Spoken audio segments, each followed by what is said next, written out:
Yo, yo, yo, yo, yo. What is up? What is up? What is up? It's your boy Wildcard Mar in the building. And of course, I'm with my big bro, Detroit Mel, the man with the grand master plan for this whole I.O.W. network. And we are back with another episode of the I.O.W. Sports Show. This episode 279. We racking them up, baby. We racking them up. Yeah, 279, and we are racking them up. And it's always a pleasure to be here. How was your weekend, my brother? Man, hectic, Hectic. Out here trying to get this paper. Hey, speaking of paper, your boy Patrick Mahomes got some restructured money, so he just got some paper. We'll talk about that. I'm with you, dog. I'm trying to get this. It's hard out here for a pimp. Get hard out here, and they got to get a ski mask in a minute. Shit. And I ain't talking about CJ DJ kind of ski mask. I ain't going to play no football. I'm going to get this paper. I can't with you. Hey, I don't blame you, man. I know how it is, man. Nigga gotta eat.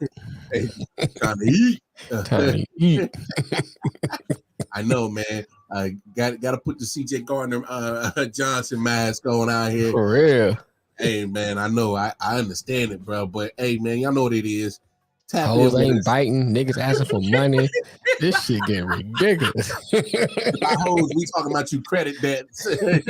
I'm talking about both. hey, that whole Sally Mae been after me for years. Know what I'm saying? Sally Mae be on some bullshit. Hey, Sally Mae still trying to get me, dog. What's up with that money? Fannie Mae. Fannie Mae, Sally Mae. All these Mays after me. My bail. Hey, man. Trying to get me, dog, but no, y'all know what it is. I.O.W. Sports. The Heisman.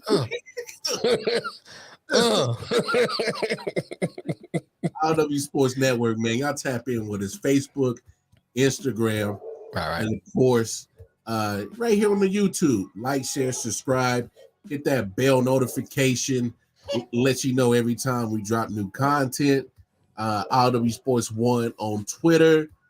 And if you want to chop it up with me and Detroit Mail personally, you got the Detroit Mail on the Twitter. Right. Big account. I got the KC Wildcard Mar on the Twitter account. So Detroit Lions fans, tap in with Detroit Mail, No Name Podcast for your Detroit Lions football needs. And of course, Chiefs fans, tap in with me on that Wildcard Chief podcast for all your Kansas City Chiefs needs. And yeah, man. Obviously, we got a lot to talk about. Week 2 of the NFL. Some college football. We'll tap in a little bit of the WNBA playoffs have kicked off, obviously. So we'll talk a little bit of that.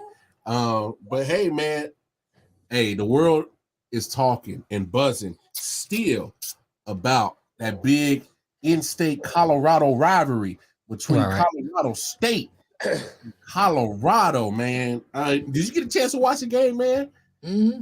Oh, man, I stayed up for it. I ain't even gonna cap. I watched every minute of it. I loved it too. Yeah, man, that was much CTV. Yeah, it was much CTV. It really was. Good game. So what did you think about it, man? About that rivalry game, man? I mean, game-wise, it was entertaining. We'll talk about the other stuff as we get into it, but game-wise, it was entertaining. Very entertaining game. I mean, if you didn't have a dog in the fight, it's really entertaining because, you know what I'm saying, you just wanted to see a good game.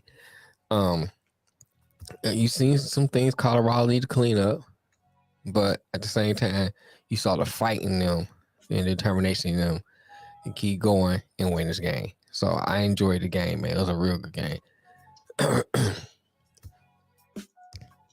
Nah, that's dope. It obviously there's a rivalry game. All right. And for those that actually love college football, knowing that Colorado and Colorado State, they ain't never liked each other for a long time. It's been like that. And that was before Jay Norvell said what he had to say about Prime. I did like the post-game interview. He brought Mama Prime in the locker room. Mm-hmm. And you know, he Mama Prime said, I raised him right. But I told him to be himself. And if you got to kick ass, kick some ass. Real.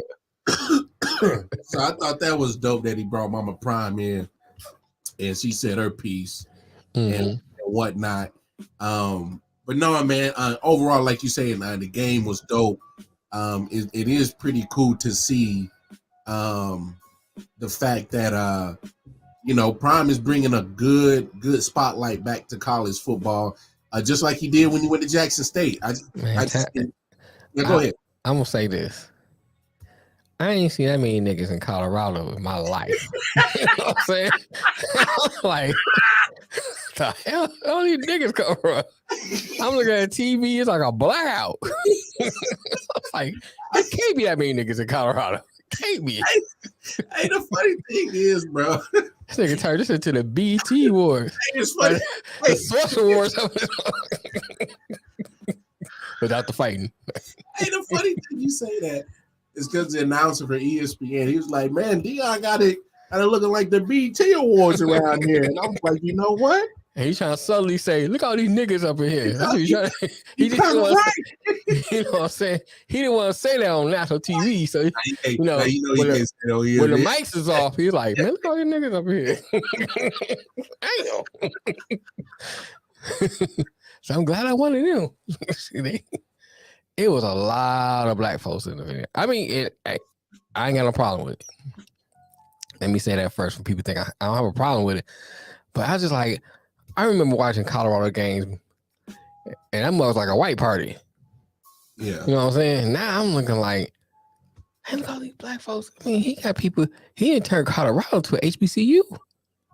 Hey, man, you know hey, no cap is getting that feel. It really is getting that feel. You heard the conversation he had with the band. Oh, yeah. He told him to fix your music selection. Hey, look, y'all can't be coming here with this bullshit. You know what I'm saying? Don't nobody recognize that shit y'all playing. What is y'all playing? Hey, you like, look around. You see all these niggas? How many y'all step your music game up? Bruh, no, I remember he had that conversation, but he was being real. But here's the thing. All jokes aside. Yeah. I think what he said makes sense. He said, coming from HBCUs, the band is an extension of the team. Mm-hmm. You know what I'm saying? So, we need y'all to get on the same page. And I don't have a problem with that. You know what I'm saying? Because just take color out of it. Just take race and all that stuff out of it. Just look at it from the standpoint of he trying to bring the band into the spotlight, bring the band into part of the team. Yeah. That's a good thing. Yeah. Because in most Power 5, the band is like this extra extremity of the game. Yeah. It's like an afterthought. Oh yeah, they got a band. You know what I'm saying? Versus where we come from, HBCU. We go to the classes and stuff like that. People come just to see the band. Hey, there's times where the football teams be so trash, they ain't there to see the football team. Man, fuck that. When halftime coming. You know what I'm saying? Real. We're trying to get down. We're trying to see the band. Yeah, you're right. And that's another. If he can get that band rolling like that, now you bring in people coming to school for the band too. So they coming for football, coming to band. He's building programs, not just a program, but programs. Plural. Right. Yeah. So you know what I'm saying? That's a good thing. Not just football. He probably going there. Hey, Tuba nigga, hit transfer portal. Somebody else. I need a new tuba. We need new trombone. Yeah, we need new trombone. Section. These snares ain't snaring like they snare. Yeah, you know what I'm saying? These snares ain't tight. Hit that transfer portal. Yeah. You stupid dog. No, yeah, I mean, but you bring up a great point. And it's crazy. And not to bring up old news, but if I'm Jackson State, I got to be kicking myself in the ass. Like, how do I had that, and I couldn't make sure it stayed. I had it, Well, part of it's not just Jackson State. I mean, they did some stupid stuff. Well, but they don't have the money to keep people like him. Well, he basically brought that money in there. He did, but at the same time, I remember they wasn't spending the money like they should be spending the money. That's part of it. And then, if I remember correctly, and for anybody out there watching and listening, can always correct me if I'm 100% wrong, and you guys to back it up. He was told that he was supposed to receive a portion of the ticket sales, what was brought in at the door. Right. He went old school club rules. Okay, well, if I'm bringing this many people to the club, I need some of that door. I say I want 25 or 100. Yeah, and you can't say that you want no money coming in at the door, because every game that he went to and every home game at Jackson State sold out. So let's not say that there wasn't no door money. All right. And later down the road, you saw that there was some of the people in the administration end up getting clipped. Mm-hmm. Some of the people that was in administration when they hired Dion ain't there no more when he left. Right. Because of misappropriate use of funds. And y'all can look that up. That's real shit. Right. So to your point, you are 100% right. There's some stuff that just didn't work out money-wise, that was misused in the funds department. And I hate to say it, and I'm not trying to bash my HBCUs, but that's always kind of been a knock on us, is misappropriate use of funds. I went to one, so I don't. That's what I'm saying. I went to one too, and I saw some very misappropriate use of the funds. Right, the dang Prevost offer look nice and and neat. She pulling up in bands. Hey, bro, I got rest of the campus got rats and roaches on them. I'm like, bro, what's up? Oh, trust me, you ain't saying nothing that I ain't seen. Right. I talking about I lived some firsthand candid situations where I see misappropriate use of funds. Right. So, and I ain't gonna put the school out there, but it is what it is. Hey, I know a school got inbox me. I'll tell you. Say. But I mean, look, I'm telling you, if I'm Jackson State, I'm like, yo, I had that. It's the same effect that he's doing in Colorado. He did the same effect to you in Jackson State. Right. That effect was already there. He brought the college game day to Jackson State. Right. The pre-show and all that shit. Right. Right. It's so bad. Well, not bad in a bad way, but after the Florida game, it was like, okay, this was the now let's watch the real game, because Colorado game come out that and say, okay, we about to watch. The announcer was like, all right, now we about to watch the real game. This is just the appetizer. Yeah. I mean, you talking about Colorado. Now, we have known Colorado and Colorado State as the premier matchup. Yeah. You just got through watching Florida and Tennessee play. Yeah. And they're like, oh, this is just the appetizer. You talking about SEC team, Florida against Tennessee. Which is a rivalry that goes beyond for years. For years. And you talking about, that's just, okay, we waiting to see the real game. Bro, Cat was on social media mad that Florida and Tennessee was taking too long. Right. Say, yo, where Colorado at? You know what I'm saying? So that tells you a lot. Yeah. Tells you a lot. So now that we discussed the social aspect of all this, which is, great. And I know you said it last week, but I gotta reiterate it this year. All you talking heads that say, I'm tired of hearing about prom. Man, hold that energy, bro. Hold your tongue and say that shit. So you can miss me with that bullshit just spitting with your punk ass. Miss me with it. Because fact of the matter is if y'all had that energy when Saban was doing his thing, when LSU and Alabama first started popping, keep that energy. Right. All right. When Clemson was coming up with Dabo, y'all had that energy. I was all on Clemson's, TIP. Y'all was right. Had that energy now. All right. When Kirby Smart started having this thing down in Georgia, now he back-to-back national champions, and all you hear the Georgia. Have that same energy. Don't change the narrative and change the perspective when it comes to prime. Right. Don't flip script now. So freeze. Hey, Hugh Freeze had a little moment. Lane Kiffin had his little moment. Lincoln Riley had his little right. Have that same energy. Don't flip. I tell you another. Here's another one because this will really put in perspective. When Pete Carroll was at USC and he was winning all those games, nobody say I'm getting tired of Pete Carroll and USC Trojans? Did nobody say that? Talk about it, dog. And it was everywhere. Everybody was talking about USC with their garbage ass quarterbacks, Mike Liner and all the rest of them. They ain't do shit in the NBA. They're like Ohio State Part 2 when it comes to quarterbacks. Carson Palmer too. We go all the way back to Carson Palmer. But they was winning. Nobody was saying, I'm tired of Pete Carroll, man. Yeah. Tired of Pete Carroll. I'm tired of all that damn gum chewing and run up and down the sidelines. Did nobody say none of that? None of it. You know what I'm saying? This man ain't even won nothing yet. I know. In the Power 5. He ain't won nothing yet in the Power 5. He only won 2 games so far. I'm tired. And it's because he's affecting the game culturally and not just the actual football game. Because it's one thing to actually change the game by the football game on the field, and it's another to change it culturally. Culture. Yeah. And you change the culture is a whole different thing.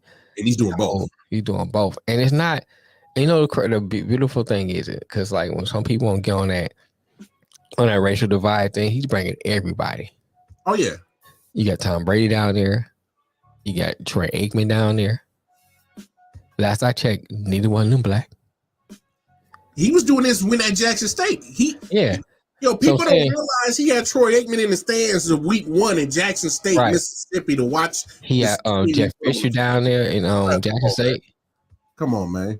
So, you know what I'm saying? He bring people down there that can affect the game and affect some of these players' lives going to the next level.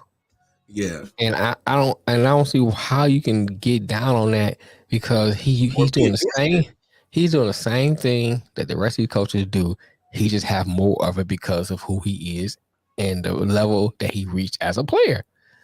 And he's all he doing is leverage what he earned as a player, and as a commentator and everything else that he done, and using that leverage to bring in stuff to his program. Same thing Saban do. Same thing Dabo do. It ain't our fault that y'all couldn't get to the next level. Hell, Tommy Tuberville is a damn in the Senate now. He leveraged what he had playing, coaching Clemson and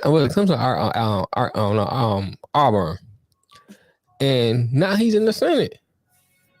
What's his name? Tommy Tuberville. Yeah. Yeah. He leveraged what he did as a coach. Yeah. And used that to get into the Senate, which is why into Congress rather. So I'm like, come on, man. Everybody does it. It's just nothing new. So don't get down on Deion. Yeah. Because he do it better. Because he do it with a little more flash. That's who he is. That's always been here. He do a little more flair, a little more, a little more swagger. That's what he does. That's always changed. Ain't changed. Ain't shouldn't. Man. And he's consistent. And as long as what he doing is a positive change in these kids' lives, why does it matter? And I'll say this because I summed it up because I saw a tweet about it. Mm-hmm. It's like, look, I agree with just about everything Deion has done. I don't agree with everything, which in the essence I do, because I didn't like that comparison of, I need a quarterback that comes from 2-parent households and I didn't like that. And so I'll be frank. There's some things that he says I'm like, I rock with him, and some things I'm like, Deion, I ain't rock with that. He probably right. That. Right. So I don't agree with everything that he's done or said. All right. So I don't want nobody to seem like, I'm just a homer. No matter what, if he's my favorite player or not of all time, I'm gonna still hold him to a certain standard and a certain level of accountability as well. Right. So, but what you can't do and can't deny him of is he's doing something that you've never seen before in the college football world. Mm-hmm.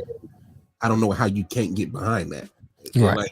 Like, you literally must have a cold full of heart in your heart to really, to be really against what he's doing. I mean, right. Explain it, bro. It's ridiculous. Now let's get to the drama. Yeah, but let's get to that because here's one piece of the game that happened, and a lot of people are going to talk about, and let's just take a look at it. Colorado officials just told me that Travis Hunter has been taken off the premises to a local hospital for evaluation. Wow. The cornerback and wide receiver apparently done for the day. That's like losing 2 players in one for the Buffaloes. So they are perhaps in slight crisis mode without one of their key cards. Incomplete, intended for Horn.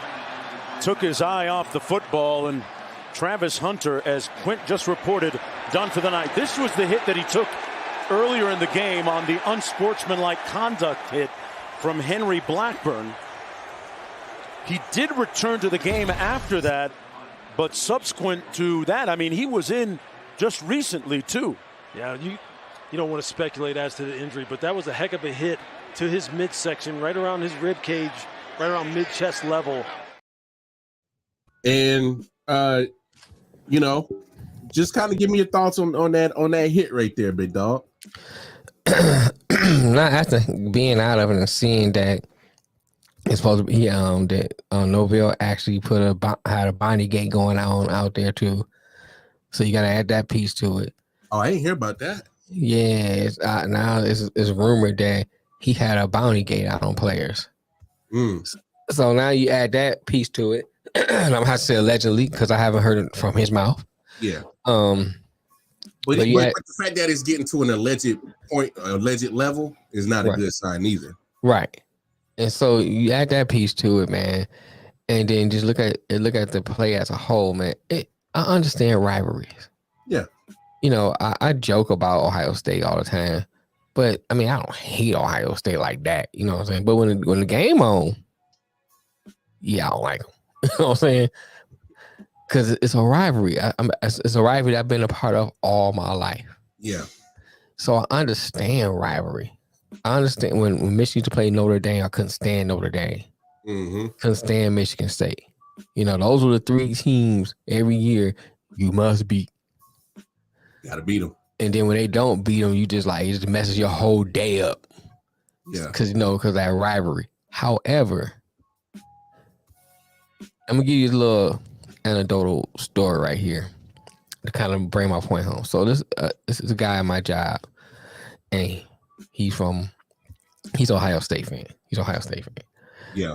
So I see him. We throw shots at each other. Say we're gonna say boom, boom, boom. And then when the game come, whoever wins, we tease each other, stuff like that. First on whoever wins.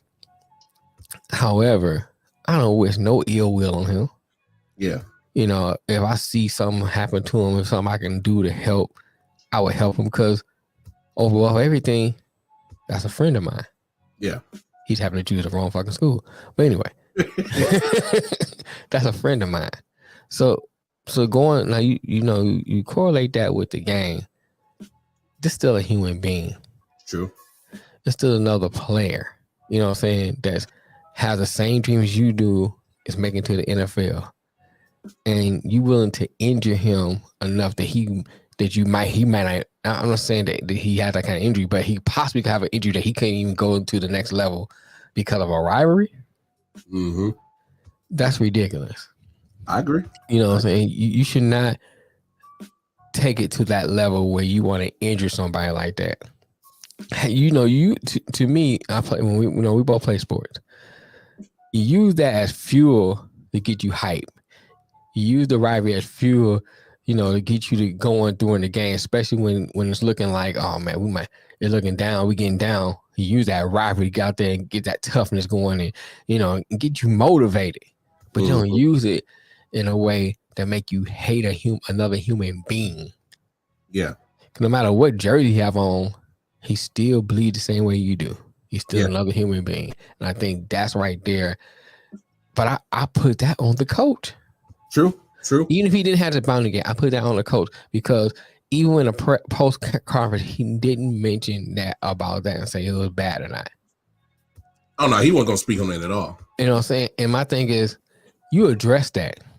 Yeah. You say, look, I know it's a rivalry, but we don't condone that. We don't teach that. We don't. That's not what we teach. That's not what we do. He could at least said that. He didn't do that. And then you look at the sideline. He ain't pull my man out of the game, pull to the side. Hey, man, come on, we don't do that. Play the rest of the game. Keep on playing. So I think that right there, I speak to leadership.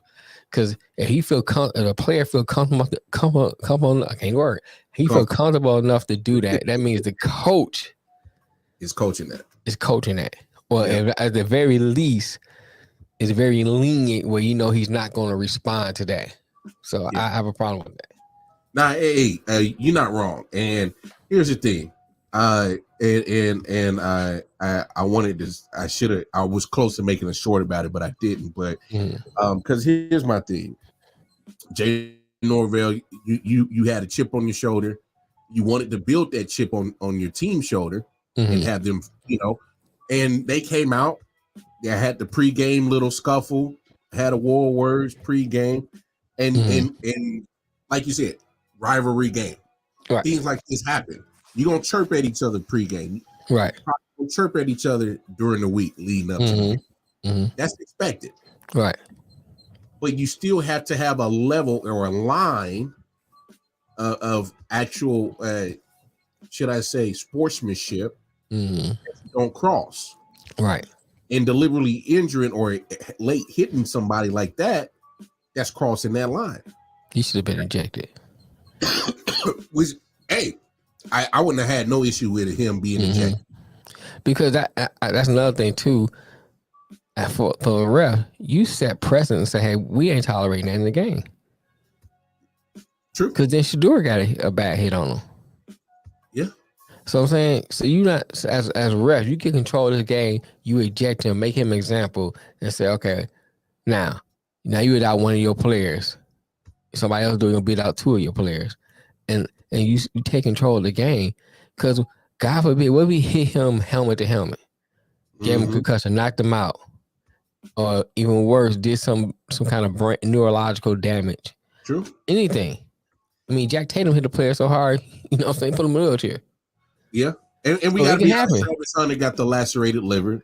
It may not seem like nothing to somebody, but that can lead to some serious little situation if not treated properly. Right. So I think like, come on. I think a lot of people failed in this game when it came to that. Leadership on Colorado State, the refs in the game. They didn't take charge of the game. I think it's so many things that they could have did to prevent this. Here's another aspect on why this looks so bad on Jay Norvell.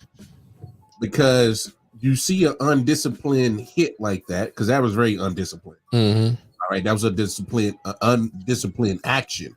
Right. But to take that late of a hit, you get 17 penalties for 182 yards. You look like an undisciplined team. And so when you compile all that with that hit, it all comes back to you and say, oh, well, you can say this, say that, and say we're just a grit team. No, there's a difference between having grit and being undisciplined. Right. That's undisciplined.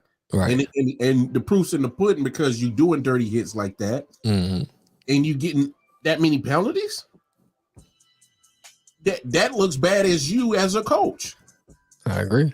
You can coach hard and tell your players to play hard and go to a certain line, but don't cross over it. Right.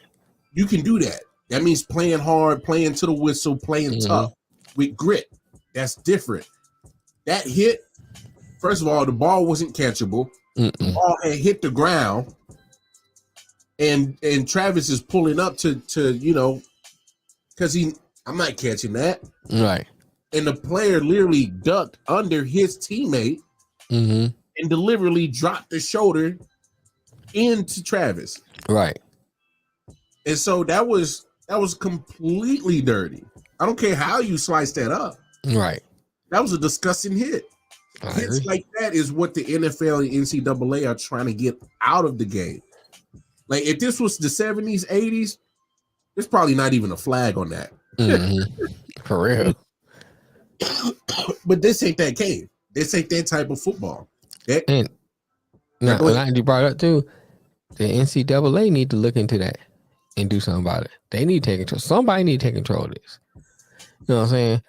So as much as, and I say that because the NCAA do a lot of taking control over stupid situations. Oh, a lot. So you let me ask you this. Go ahead. Travis Hunter probably going to be out for 3 weeks. Right. So he's going to miss the Oregon game. Going to miss the USC game, which are 2 games that a lot of people are really looking forward to seeing and seeing how can Colorado fare against, stiffer competition. Right.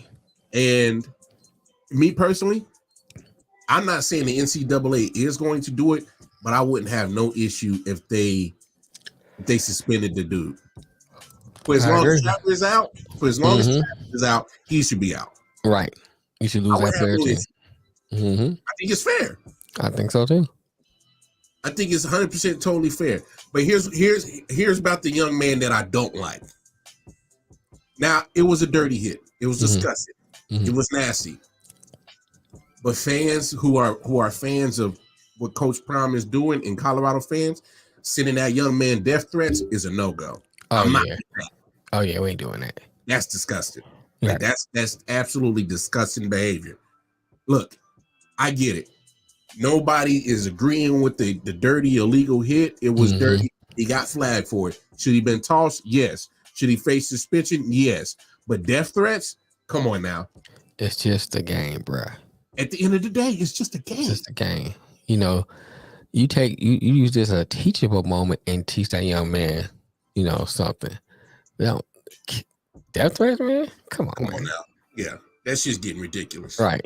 Like now that's you as a fan literally taking the line that he is crossing. You're literally habitually leaping, double dutching over that motherfucker. For real. Like that's way beyond a fan and sports lover, and you're really going to another realm that shouldn't even never be approached. Right. Like that to me, that shit is crazy as hell. What up, man? I mean, but in his comment, there's some truth to it. And I'll tell you why I say that.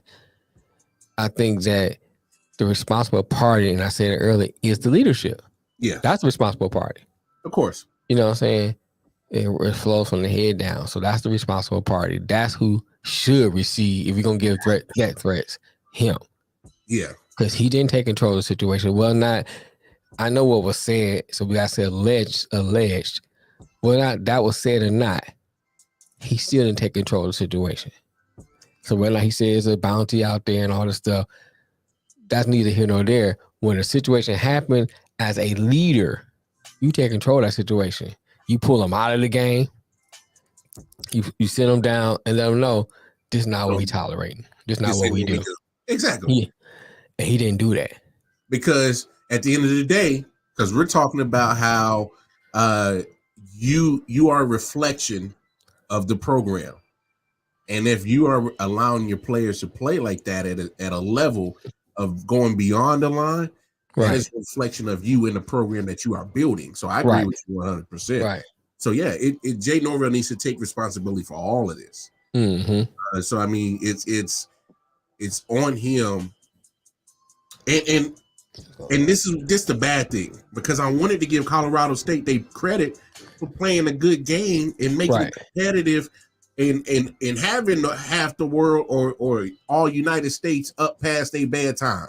For real. Because it went into double overtime. On the East Coast, the game didn't start till 10 o'clock, so it didn't end till probably about 2-3 o'clock in the morning. And I'm an hour behind, so I know the game didn't end till about 1:30, 2 o'clock my time. About 2 o'clock here. I think about 2 o'clock here. Yeah. So my thing is you were part of something that was very big for college football, and as much as Jay Norvell and Colorado State don't want to admit, going against Coach Prime and what's getting talked about with his program is also put you on the spotlight. Thank you. Nobody knew who the hell he was. Thank you. We had to Google what Colorado State is. Where's that at? Fort Collins. Where's that at? I mean, when you said, I did remember that was in Fort Collins, but you know what I'm saying? But it's like it's a school you don't even really talk about that much, except they just look like a perpetrating Los Angeles Rams. Yeah. But I mean, but I think this is a horrible offense. All right, man. I especially how it started and never corrected it during the game. Didn't act nothing like. Yep, I said the same thing man earlier, so I agree with you on that one. You would get no argument on this side. But see, that's what I'm saying. Nobody is stepping up and doing the right thing when it comes to the situation because he allowed it to get out of hand like that. From him starting out with his comments, you know, from the beginning go, which was unnecessary. Then he had the mediated gall at the post game top of some. Oh yeah, and the refs cheated for them.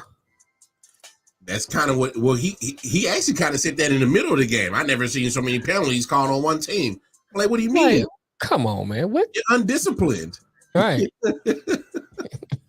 That was missing a lot of human emotion that needed to be around these kids. Yes, that's awful. I agree, bro. I agree with you on that, Mel. Hey, man. Norval, he put himself on the map with the words, and he had the opportunity to have Colorado State looked at in a different light. Mm-hmm. But after the hit and after the irresponsible of not taking accountable mm-hmm. for the hit and pretty much, you know, trying to make it seem like, oh, the refs was in favor for Colorado. No, because if you look at it, Colorado got like almost 100 yards in penalties. They got 10 penalties for 87 yards. Right. And that's really your typical amount of penalties that most teams should get. That's always saying that, hey man, you're getting penalized too much. Right. You went 17 and 187. So there's some 15-yard penalties involved in there, dog. Unsportsmanlike penalties. Mm-hmm. Mm-hmm. That's not refs going one side. No, that's an undisciplined program from an undisciplined leadership. There you go. That's you, bro. That's you. So, Colorado fans, instead of like sending death threats, why don't I take that energy and tell this university to fire Norville? Hey, man. Use that energy for that. Yeah. I'm with you. Either coach that type of play, condone it, or correct it right away. We said the same thing, bro. I agree with you on that, man. But I'm not letting Colorado off the hook. Here's my thing. As much as I'm being pro prime, whether at Jackson State or Colorado, hey man, you about to hit the meat of this schedule. And you about to hit, I'm talking about the big dogs, Oregon ranked, USC ranked back to back. So that's going to be the first step. Later down the road, you got Oregon State. They ranked. UCLA, I think, too. Huh? Yeah, UCLA ranked. So you about to hit the meat and potatoes of this schedule where it's really going to be like, all right, here's where Washington State, Utah, both ranked. So you got at least 5 games in there, all in conference, all against ranked teams where, all right, you know, it's cool. I have college game day and Fox with their big noon kickoff at the stadium. You know, you got The Rock coming, you know, Lil Wayne coming out to your entrance rapping. I couldn't even hear his have a remedial ass rap in the stadium, you know, looking like a June bug. So you got him. Like you said, you got the Wu-Tang coming out to Colorado. I didn't even know they knew anything else. Yeah, so you got the whole Wu-Tang there. You got Cameron. Name whoever you want. People who probably they've been there. They all the world should do it. Going pro, the number one quarterback came. And for visit, they winning no matter what. Yeah, he's getting a lot of dogs next year. I was thinking the same thing on that one, man. I think this is really going to help him for the years to come. Oh no. Prime ain't gonna have no problem recruiting. Yeah, I think that's really gonna help him. But getting back to what you're saying, here's the thing too, man. It's like I haven't seen him shore up that run game yet. Oh, on the defensive side? On the defensive side. And you get to these schools, because you don't, not only that, you got to think, now, say what you want about Bo Nix. I don't think he's a great quarterback, but he's still a running quarterback. Yeah. He's got the ability to make plays with his legs. Same with Caleb Williams. You get back. I mean, that's go without saying. Since Oregon's the next opponent, they got some big people up there. That's a lot bigger than some of the players he got. True. Quick, and they got speed. Yep. Not saying that Colorado don't have speed, but they have speed too. Yeah. And if you ain't sure of that run yet, and you out Travis Hunter, it's gonna be a daunting task. I'm not saying it can't be done. It's gonna be a daunting task to try to beat this team. Now that's the biggest thing. No matter what you do, win or lose, you got to turn around and play USC. Yep. With one of the favorites to win the Heisman Trophy. Yeah. And they got some good receivers over there at USC. So I mean, their defense is okay. It's not super superior. Yeah. But Colorado, and another thing about Colorado I know too is that they seem to like let opponents hang around. Mm-hmm. They don't close them out. Go ahead. They closed out Nebraska. That I can say that they closed out Nebraska and won by double digits. But it took them like the second half to do that. No, you're right. You're right. Took them a minute. So it's like you need to get up on them, close them out, and stay and keep them closed out to the zeros hit up on the scoreboard. Yeah, especially with these teams. Man, for me, this is just going to be a real, and not saying that Prime can't do it, not saying that Coach Prime can't do it, but this is going to. I'm not saying that they're going to win these next two games because obviously they're not favorite in these next two games, but that task got a lot harder knowing that Travis Hunter won't be there, and it kind of goes back to it's good to win that rivalry game, but at what cost? You know what I'm saying? I don't know. It's just tough. Maybe, and I'm not putting blame on Colorado for what Colorado State did, but at the same time, like you said, we've all played sports. Hey man, we know what it is. Let's play our game, but at the same time, watch these dudes. Right. You know what I'm saying? And that's not me putting blame on Colorado or anything. I'm just saying, like, because I'm not saying you probably could have prevented that dirty hit. I'm not saying you could. Right. But what I'm saying is hey, let's not engage with the foolishness because we know what's coming. When you know the foolishness is coming beforehand, you as the other party have to do your best not to engage with it because, hey, I'm gonna go an old school saying. What's up, Ant? When people see you arguing a mile away, they see two fools arguing. They don't see who's wrong or right. Right. And that's kind of what you can possibly try to apply here. Oh, you're an Oregon fan, bro?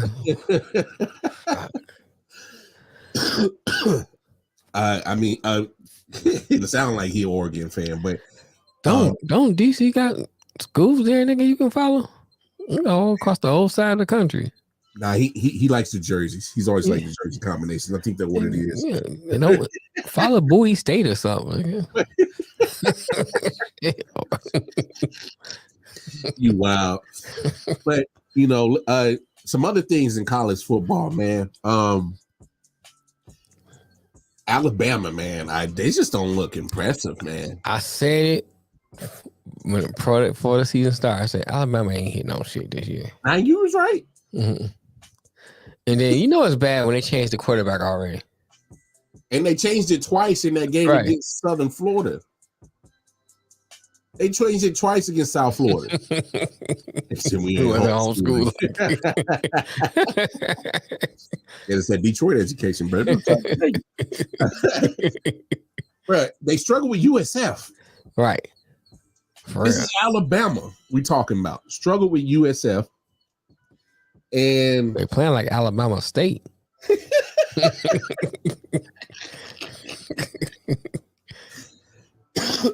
Struggle with them. And then, from what I saw today, was reported is Saban's going back to Milrow. I mean, all he got is he can use his feet. His passing, he has the ability to throw the ball far, but he's not accurate. Which is fair. You know, and that's not gonna get you nowhere. I mean, think about it like this. Most Alabama quarterbacks don't turn into pros. Well, they go to the pros, but they don't turn into pros. And if you can't even be good in Alabama, your next level is not even gonna happen for you.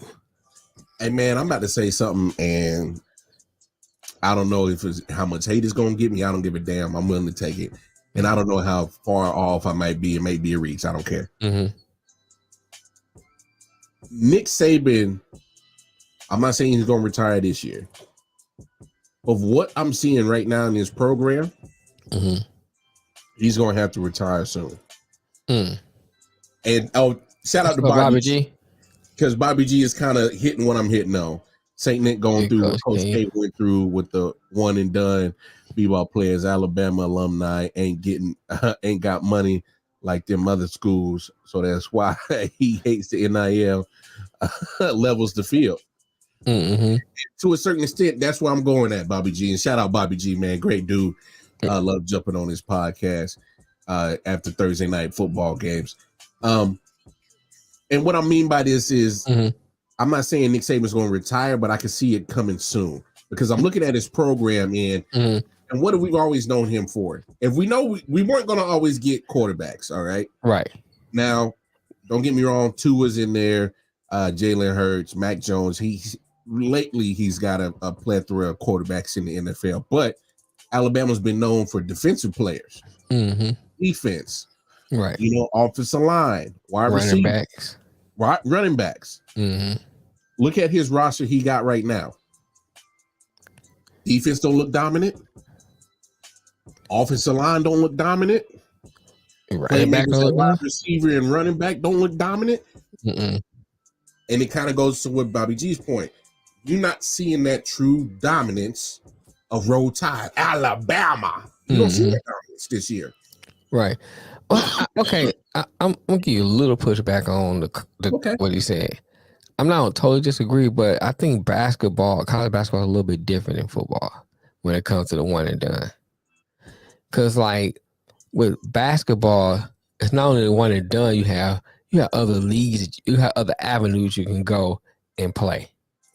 You know, you get the Overtime Sports League and other ways you can go besides through college. So I think you're losing players through that too. Yeah. Over, you know what I'm saying? So I think it's a lot more to that where football, you know, it's the only option. So if you're going to go somewhere, you got to go somewhere where you can get seen. So if Alabama is cream of the crop, he still should be able to get good players for that 1 year if they don't want to stay for 1 year. But that's the thing, Mel. He's getting nothing. And you know, then you gotta look at it too. What about adding the Deion effect to that? You know what I'm saying? The transfer portal, Deion effect, pulling some of the players away. I think there's a lot of other things that goes into it. Yeah. Well, and see, that's what I'm saying. We're saying the same thing, but remember, Coach K wouldn't recruit. Well, yeah, okay. And that's what I'm saying. And that's kind of where I was going at when Bobby G kind of alluded to it at the back end of his last comment, where I don't think Saban is able to keep up because you saw there was a point, in fact, that, you know, Clemson was starting to dip into his recruitment part. And Clemson got a couple of national titles. Now you see Kirby Smart is kind of taken away from his top recruiting class every year because he's getting top recruits. And then, of course, hello, Kofi. Shout out Kofi. And now you're talking about, like you said, the prime effect. You know, that's going to tap into everybody's pool of grabbing talent because a lot of people want to go there. Because that's the place to be, man. That's the place to be. Well, why wouldn't it not be? I mean, you they do, man. Hey, Kofi, it's my pajamas, bro. like we said, you're looking at the fact that Prime is a Hall of Famer. Prime been there, done that, can give you the game on and off the field, don't have to succeed in the spotlight because he's done it. Right. And let's be honest, if I'm Juwan down in the muck down in Florida, Deion's from Florida. He's from the muck here. I can relate to a lot more than Deion, than Nick Saban, Kirby Smart, Dabo, Lane. Right, I was chasing rabbits in the fields. I understand what that is. He knows that lifestyle. But that lifestyle that Deion came from is going to be more relatable to 80% of these recruits. Because let's be honest, you're not going to see Nick Saban, Dabo Sweeney, Kirby Smart, Lane Kiffin down in Watts, Compton, down in South Central. Deion's more aptitude to go down there and go get that talent. He's more apt to, to go down in the bayou and go get those boys in the swamp.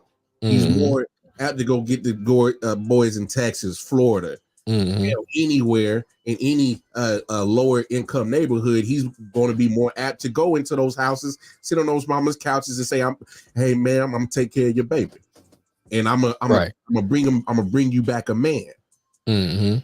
He's more apt to grab those guys because they're going to be more relatable to Deion. That's to me. That's the ultimate advantage because it has nothing to do with race or skin. It's relatability. Nick Saban, Dabo, Lane can't relate to those boys that's been eating oodles and noodles in sugar water and mayonnaise sandwich. Right. You can relate to them. Say what you want. Yeah, he could promise him a chance. Drink sugar water. I add a little lemon juice to it. Make the ghetto Kool-Aid. You know what I'm saying? I done that. I made the ghetto lemonade. You know what I'm saying? But let's be real. You're right though. You're right. It's relatability. Nick Saban can promise all the viewership you're gonna get seen on TV, and I can give you a path to the NFL. If that's all you can offer, Prime can give me that and more. And more. Right. So you got the relatability, then you got on top of that, you got the understanding X and O's, not only from a intellectual standpoint, but from an actual person who done it. Yeah. Versus like most of those coaches are coming from what they studied, what they seen, and not to say they don't have the football IQ. They might have a great football IQ, and they may be able to translate that into make you a good player.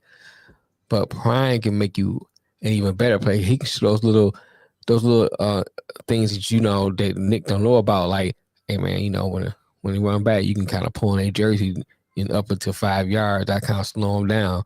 Yeah. Little stuff like that. The little nuances. He know nuances that he know about that a coach won't know about. But a player who done it. Hey man, the ref ain't really looking for this. This is what they're looking for. Yeah. You know what I'm saying? It makes you not only a better player, but it makes you a player who knows all the ins and outs of the game. And you can see it on how to read certain things. Hey man, he has a tail because when he taps the ball, I mean he about to throw a fly route. You know what I'm saying? Yeah. It's stuff like that you kind of pick up on from like reading a lot of defenses from playing.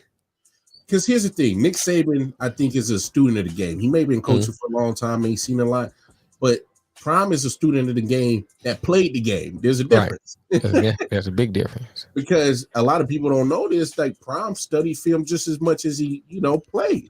Right.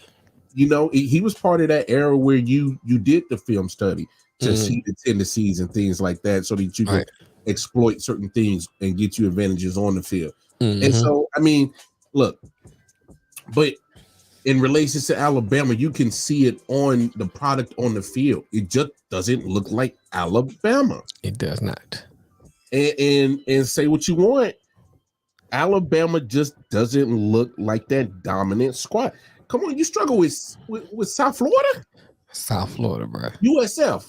Where the F's in the U and it looked like a bull. I mean, they call it the Bulls, but damn it, That's a bunch of bullshit that you couldn't blow them out the water. Right. Those are games you used to Alabama just blowing out of the water. A 63-0 winning. Right. That's what I'm used to.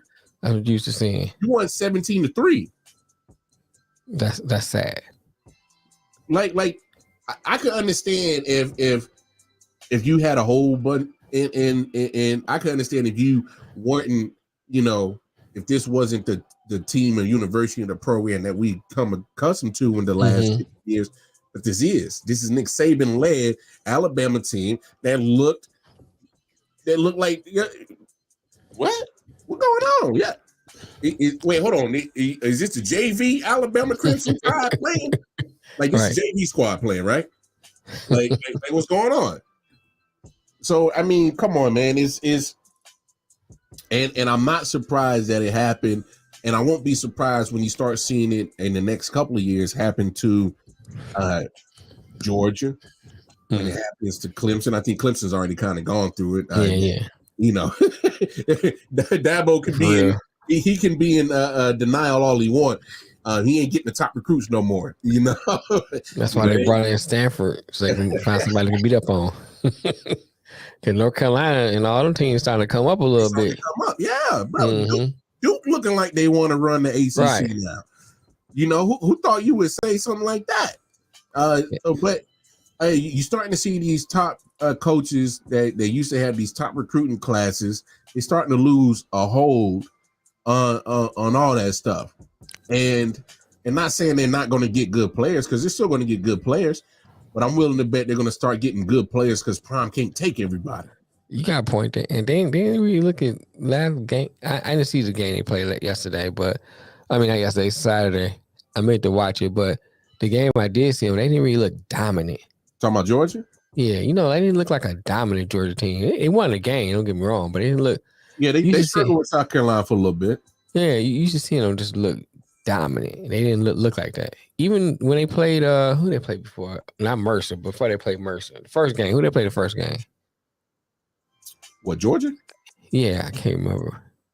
They didn't look dominant against that team. Whoever it was, they didn't look dominant against that team either. So, UT Martin. Yeah, they didn't look dominant. I mean, not until like towards the second half, they start they about to win. But like when they first started, it was kind of sluggish.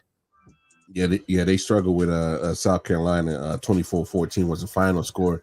But I mean, I just think just overall, you're not going to see, and that's why you better get what you can now, because after this year, what they seeing what Prime is doing in Colorado, I think you're really going to start losing a little bit more on that talent pool, going to hey man, I'm a top recruit. Is Alabama, Georgia, Clemson? Nah. I don't think that's the case. That black and gold now, baby. Yeah, we coming. And you know what's funny though? They were showing like some players, NFL players, tweeting out saying, "My baby brother need to go holler at Prime." Holler at Prime, and bro, that's bad. That's bad, bro. That's bad. When you start seeing tweets like that, come on, man, that ain't good for your program no more.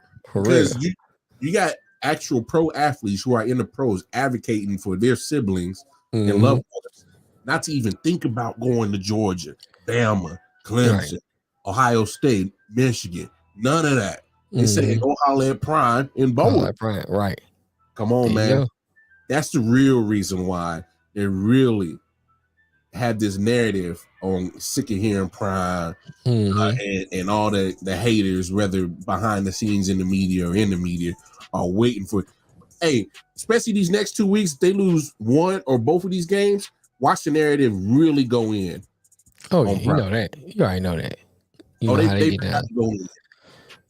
So, but yeah, man, let's move to some NFL football. Week 2 took off. Started with Vikings, Eagles. Is it me? Can I do my Charles Barkley voice though? Go ahead. The Vikings are terrible. They're terrible. The Vikings are terrible. That defense is still trash, dog. Terrible. They're terrible. Yeah, the defense is still trash, dog. But yeah, I agree with you about Philly too. The Philly just haven't looked like they putting it together. I don't. look, to have all the people on defense and the way they kind of like led the league in sacks, it's like, come on, what's going on? Yeah, they didn't look so impressive, bro. They didn't. 2 games, they didn't look impressive. And that's the thing. I'm still trying to think about, hey, it's only 2 games. I ain't trying to, start bugging out and tripping out like it's only 2 games. Right. But damn it, Jalen Hurts, hell of turnovers, which is one thing that he hasn't been known at doing, is having that issue, having that problem. And it's been kind of an issue for the first 2 games. Mm-hmm. But I was expecting more from their defense. I mean, you gotta, I don't know, man. Has a loser QB on their bad team. I can't with that guy. But no, but Vikings, they gotta tighten up. As much as I make fun of Kirk Cousins on prime time, he actually played well in that game. Okay. Hey, he did. No, he did. He did his thing. He threw 4 TDs. Come on, man.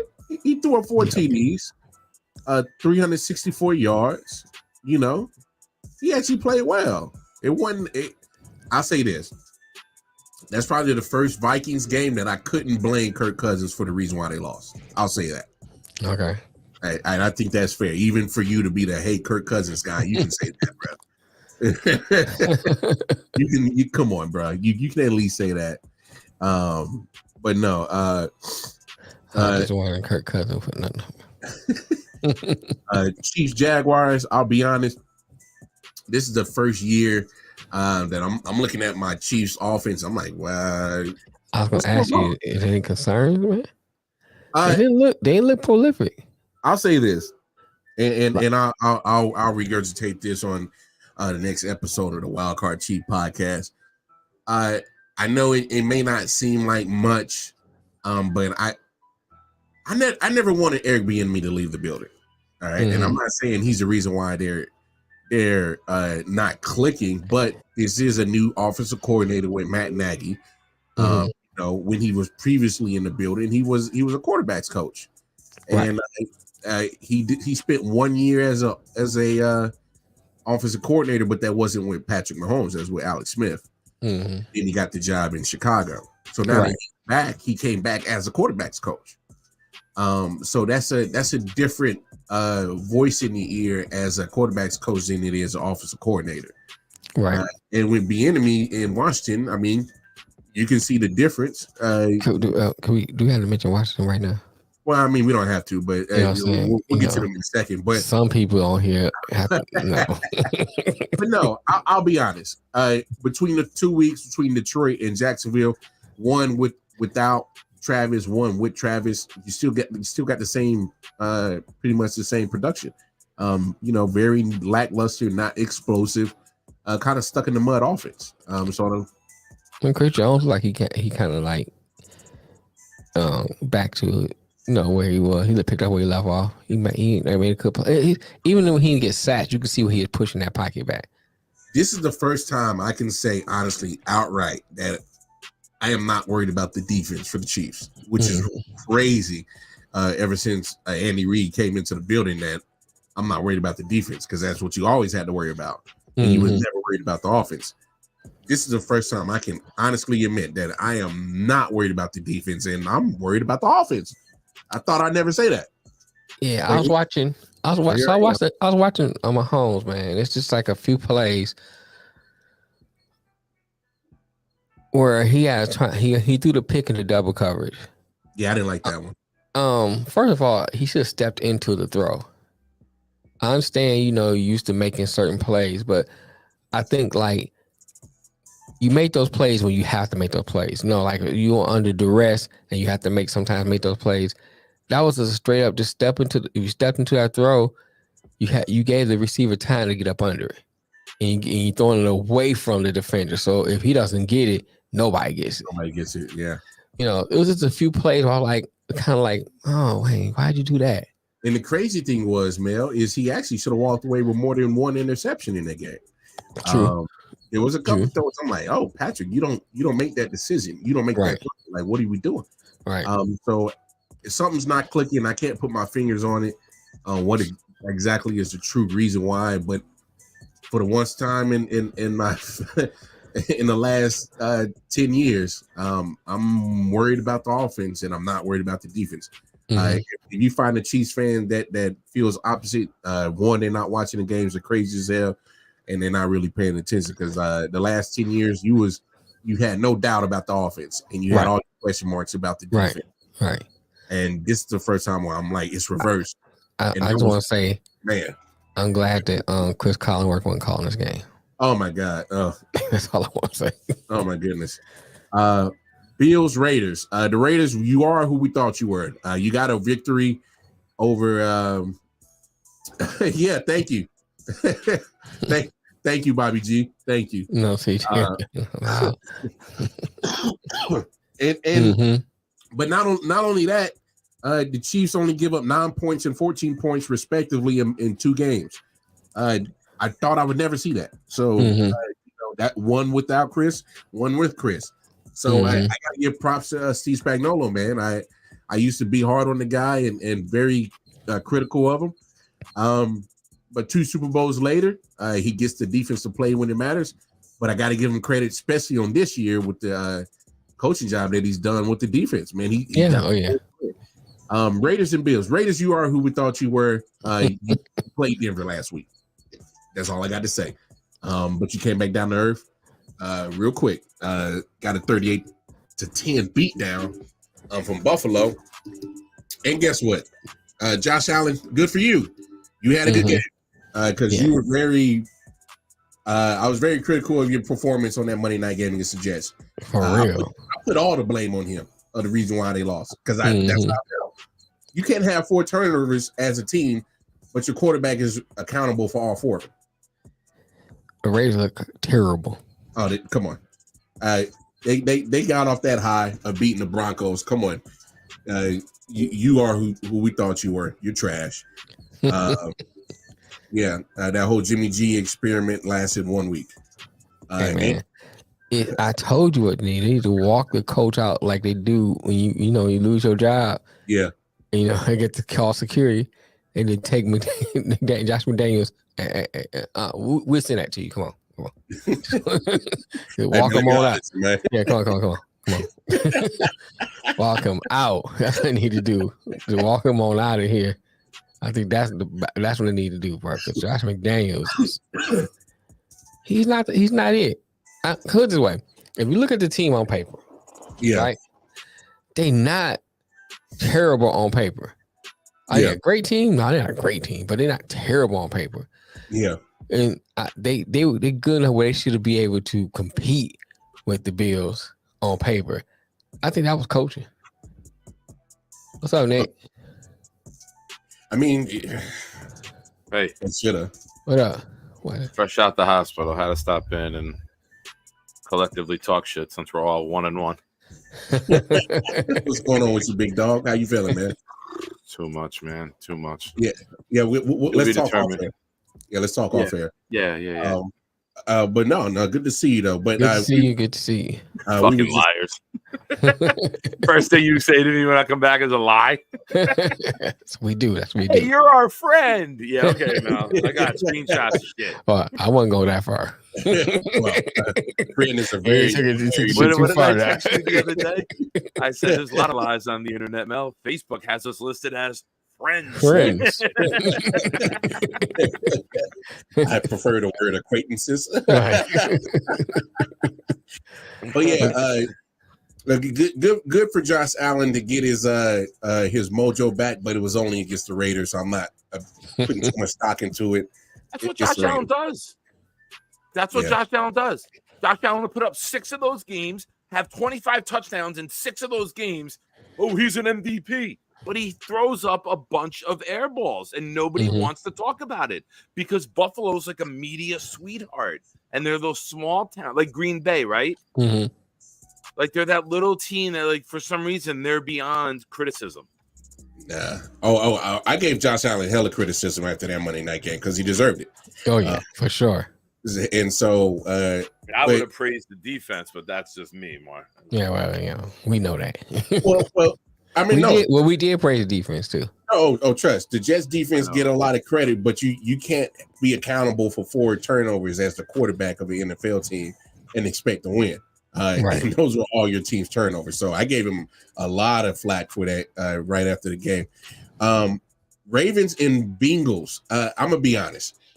If I'm a Bengals fan, you don't want to hear re-aggravated the calf strain from Joe Burrow. You don't want to hear that.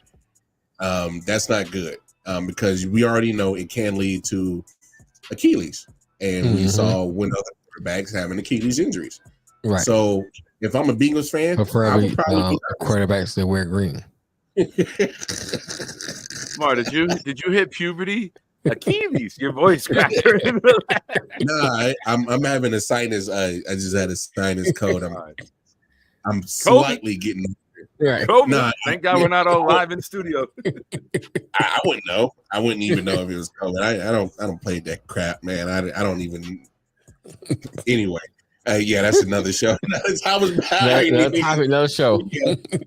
But come on, I got to be honest, man. Joe Burrow just don't look. He doesn't look healthy. He's not playing well. Yeah, let's call it spade. I don't want to hear no motherfucker got paid and disappeared. I wonder if he actually was really healed from it when he came back. Might just rush back too soon because he didn't look. He from the first game into the game against the Ravens, he don't look crisp. He don't look. It's like something's off. Yeah. Nah, I'm with you. Something's not right. Something's not there. It's not clicking. But I think it's the team as a whole. Because here's the thing: what I got with the Bengals, I think they rely on Joe Burrow to be the spark of that team so much that they go as far as he goes. Right. And right now, he's not going too far. And you see the timings off. I haven't seen the games, but from the highlights, Mark, to piggyback off what you're saying, the timing's off. The drops don't look right. If your footwork ain't right, your timing's off, right? Right. Like everything is based off of timing, catching, turning, when to release. If you're slow coming back with it, your timing's going to be off. You're not going to be as a quarterback. And we never discuss this, right? We always discuss the wide receiver depth, the wide receiver route. Where he's supposed to be? Yeah. But another angle of it, which I think we're seeing with Burrow, he's not getting to where he's not getting to his mark to release on time, and windows are closing, and timing's off, and you're not seeing what we usually see out of him. So maybe there's no shame in shutting him down for one more week against an NFC team. They won't let him rehab for 2 weeks and get stronger, right? Right. I know 0-3 is a bad look. The Rams are looking good, but you'd rather be right for the last 14 games and get that push. Have the slinger for the next 10, 12, you know? Right. And I don't disagree with your take, Nick. And the reason why I say that they won't do it is because they're looking at their schedule, they're looking at their division, and they're looking at that conference as a whole and saying we can't be afford to possibly, be without him losing games, and that puts pressure on him to play hurt. Because I don't care what nobody says, he's not 100%. There's no way that I will not believe any reports coming out of that place saying he's 100% because it's a lie. I don't think he was 100% going into week 1. I don't either. He didn't look right in week 1. No, but it is what it is. But hey, I got to give credit to the Ravens because they are pretty much a walking mass unit, but somehow keep winning. Even though AP had the joke, says anybody wants to bet someone gets injured on the Ravens every week. No, I'm not taking that bet because I don't like losing money. The fact of the matter is at the end of the day, this Ravens team is a very banged up squad, but yet they're still producing, still winning.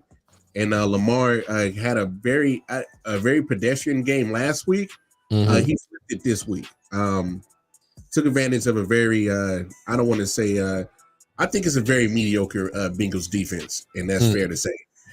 Besides Trey Henderson getting pressure up front and maybe Luke Wilson playing in the middle, ain't too much scaring me on that Bengals defense. They lost Bates, and who else did they lose?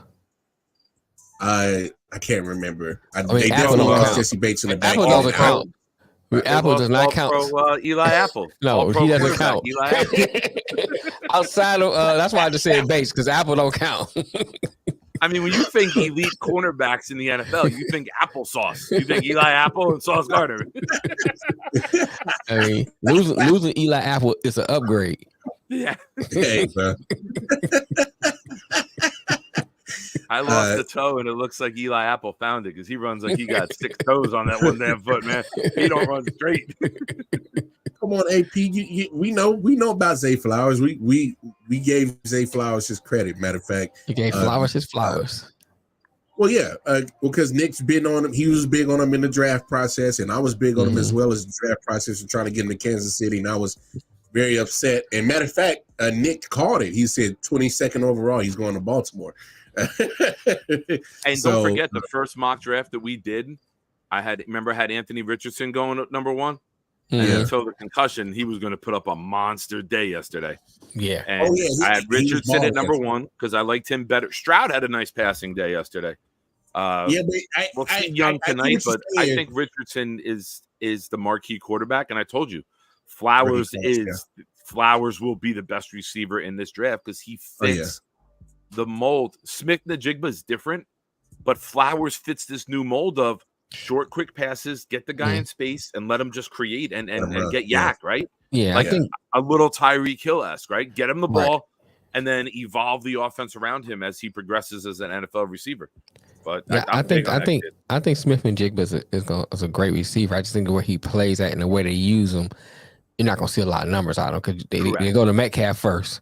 Yeah, well, that's the difference, right? Yeah, Smith-Njigba's third behind Lockett and Metcalf too. He might be fourth because they use a lot of their tight ends too in Seattle. Yes, so you let Lockett go, and then Njigba moves up. Right. Flowers is the man already. Right. So it's if Smith-Njigba was on Baltimore, you would see the same thing. They'd force feed him the ball. Mm-hmm. But I mean, they're two very talented players used differently in different situations. Mm-hmm. Well, next game. Kim, big media. I'm talking to you, ESPN and FS1, and all you so-called beat writers who know much more than fans. Can we stop putting the love on the Chargers? Can we stop? I'm just being serious. This is not me you being sound like a Kansas City fan, sir. No, I'm being real because we do this every year. They call they want to make the Chargers the media darlings, but they struggle with a very middle of the road team in Tennessee. And Tennessee is great, man. Tennessee is great. You can see how valuable Eckler is, though, right, Mar? Yeah. Like, big value. Big value. That's big. I mean, you could say that he makes life a lot easier for Herbert because you have to respect him. That's taking off. That's like taking McCaffrey off the Niners, right? Like, ooh, that's a good point, Bobby G. I like that. Chargers are the Clippers of the NFL. Mm-hmm. I like that. Which one's Paul George? Which one is Kawhi? He's out injured. Eckler because he's injured. That'd be Kawhi. Look, man. No, what's the receiver? That's Kawhi. Keenan Allen. Keenan Allen. Yeah, that's Kawhi. Just say wide receiver groom because Keenan Allen and Mike Williams. The wide receiver room looks like the Clippers bench during a playoff game. That's where all the talent is. Hey, man, look. And this is not me being a Chiefs guy. I'm just being real. The talent is there with the Chargers, but it's like they never put it together. They're always going to have some type of injury. That's probably more favorable of a comparison, Derwin James to Kawhi. But my thing is like, all right, so you couldn't stop a nosebleed last week against Miami, and Tua torched you up. And you should have had more interceptions on them, but, you being the mediocre defense as a whole, couldn't do it. And you only walked away with one. Now, you go up against a Tennessee offense who has really pretty much been stuck in the mud and only go as far as Derrick Henry, and you still couldn't win the game. Like we got to stop giving these guys excuses. They're just not it. They're not it. No, I mean, until prove me otherwise. I mean, they're just not it. It's Chargers is one of those things when you look at them, you saying, why y'all not winning? I mean, outside of, I think one of the biggest things, they don't have any depth. Like once a player go down there, they don't have nobody that really can step up in that position and take over until the player comes back from injury. They just don't have that depth. Like when the Knicks said when Eckler went out, he was like missed. Yeah. What should be if he should be missed, but not missed enough where he affects the game like that. And I think they don't have any depth. That's one thing. But then we just look at when the first game everybody was playing, they still didn't look dominant. You would think you got Bosa, you got Khalil Mack, you got Darwin James. They should have a pretty good defense. The defense don't look like they can stop anything, especially not the run. Got problems with the run. It's I'm trying to figure out how do you not shut down a Ryan Tannehill-led offense? You know what the Chargers are? What's that? The Chargers are a 6-year-old playing Madden with all 99 team, but he's too goddamn aggressive and stupid and goes for it on 4th and 6 and blitzes all out all the time and leaves wide receivers open. It's exactly. We saw it in the Miami game. How didn't you switch to zone? How didn't you mix some zone in? They were dogging you. Right. You're supposed to have Jackson and the other kid, right? Who's the rookie they drafted? The corner? Samuel Jr. Samuel Jr. I mean, they're getting dogged. You got to do something. You got to drop linebackers into zone. You got to mix some zone in there to confuse the other team. Show man, flex to zone, and or vice versa. And or use like an amoeba of both. Like you play zone and then man principles. When the guy comes into your area, you pick him up like the Jets do. But you got to do something to try to confuse the opposition because Tua was playing Madden, man. Everything was easy. I watched the majority of that game because a buddy of ours is a Charger fan. Tua's first read was open 90% of the time. Tua didn't have to go through the progression at all. That's Madden on rookie mode, man. You just throw it to the guy, the first guy before the snap. All right, I want to hit Garrett Wilson on a slant. Slant's open because the linebacker stands there like this. It's bad over there. It's they got talent though. That's the thing, man. You just need a head coach got to drop the hammer and make some changes and can't be afraid to be great by changing the status quo, right? Right. I have no idea how Brandon Staley gets a job in that same franchise, that same team after next year. I don't know. All right, bold take. He'll be the punter's coach.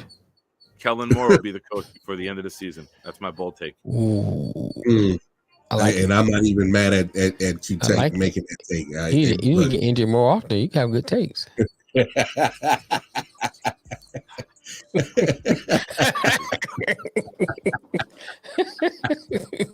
All right, let's move on. Packers Falcons is actually probably one of the better games that took down yesterday. Oh, I'm watching the highlights, right? And when you see the little. Oh, sorry, my bad. I didn't mean to interrupt you, Mel. I was doing my Jordan Love impersonation on the QB sneak without the ball. And I'm looking like, oh, Packers. And then the rest of the line was like. I'm like, oh, Packers gonna win this game. I thought the game was over. So I started watching something else. I look up and the thing come across Falcons win. I'm like, how the hell they win? Yeah. So I had to go back and watch the highlights. I'm like, this don't make no sense. Yeah, Jordan Love for at least the first 3 quarters looking pretty decent. Yeah. He was on time, hitting his receivers. I was like, okay. Packers defense playing pretty decent. They had the running game going. I mean, Bijan Robinson though is a beast. Oh, Bijan Robinson is something nice though. He's a beast. Woof. Yeah. Jesus. Yeah. Yeah, I was like, okay. I like Bijan. He look good. And here's my thing. I think the Packers are going to be a solid, good team. They're going to be good. They missed Aaron Jones yesterday, and they missed him in the running game. I don't care what nobody say. A.J. Dillon, I'm disappointed in him, not only because I had him on my fantasy team, but just the fact that you got 15 carries and you only got 55 yards. I don't know what's going on with this guy. You were given the opportunity to show that, hey, it doesn't always have to be Aaron Jones to get the running game. Well, It looks like it does have to be Aaron Jones because you didn't do it. And maybe I need to give a little bit more credit to the Falcons defense because me and Nick have mentioned that the Falcons defense had added some pieces to make it better. They they put some have nice investments into that defense. Right. and it's looked like it's starting to pay off. So, but hey, 2-0 Atlanta Falcons team, probably one of the teams that Nick had pointed out, could probably take that NFC South, and right now, look, good solid win over the Packers, and they beat Carolina last week. All I'm saying is Falcons look good right now over 2 weeks. Let's get into the meat and potato of your games, because you got Detroit coming up. You got to go overseas and see Jacksonville. So those are probably more two quality opponents that I can probably get more of a gauge on you. So let me see when you do against teams like that. Teams that's going to give you more pushback than the Panthers and the Panthers and the Packers. Not a diss on the Packers. It's just that you're not looking at the Packers as one of those elite teams, right? Like that no more. Right. Packers are a solid team, but let me see you do that against more, I guess, stiffer competition, I should say. But very entertaining game. Is not too many, not too much bad I can really say about either team. It was just a very well played game between the two teams, and very entertaining as hell. It's funny that you did the Jordan Love thing, but because I thought that was so I laughed at that a million times this morning. I'm like, how the hell? Because I think he was understanding, like, hey, he was trying to do the quick quarterback sneak, and I guess he forgot to tell his center to hike him the damn ball. It's like he falls over. I laugh, but no, good game. Supposed to go on Hut. He went on Huh.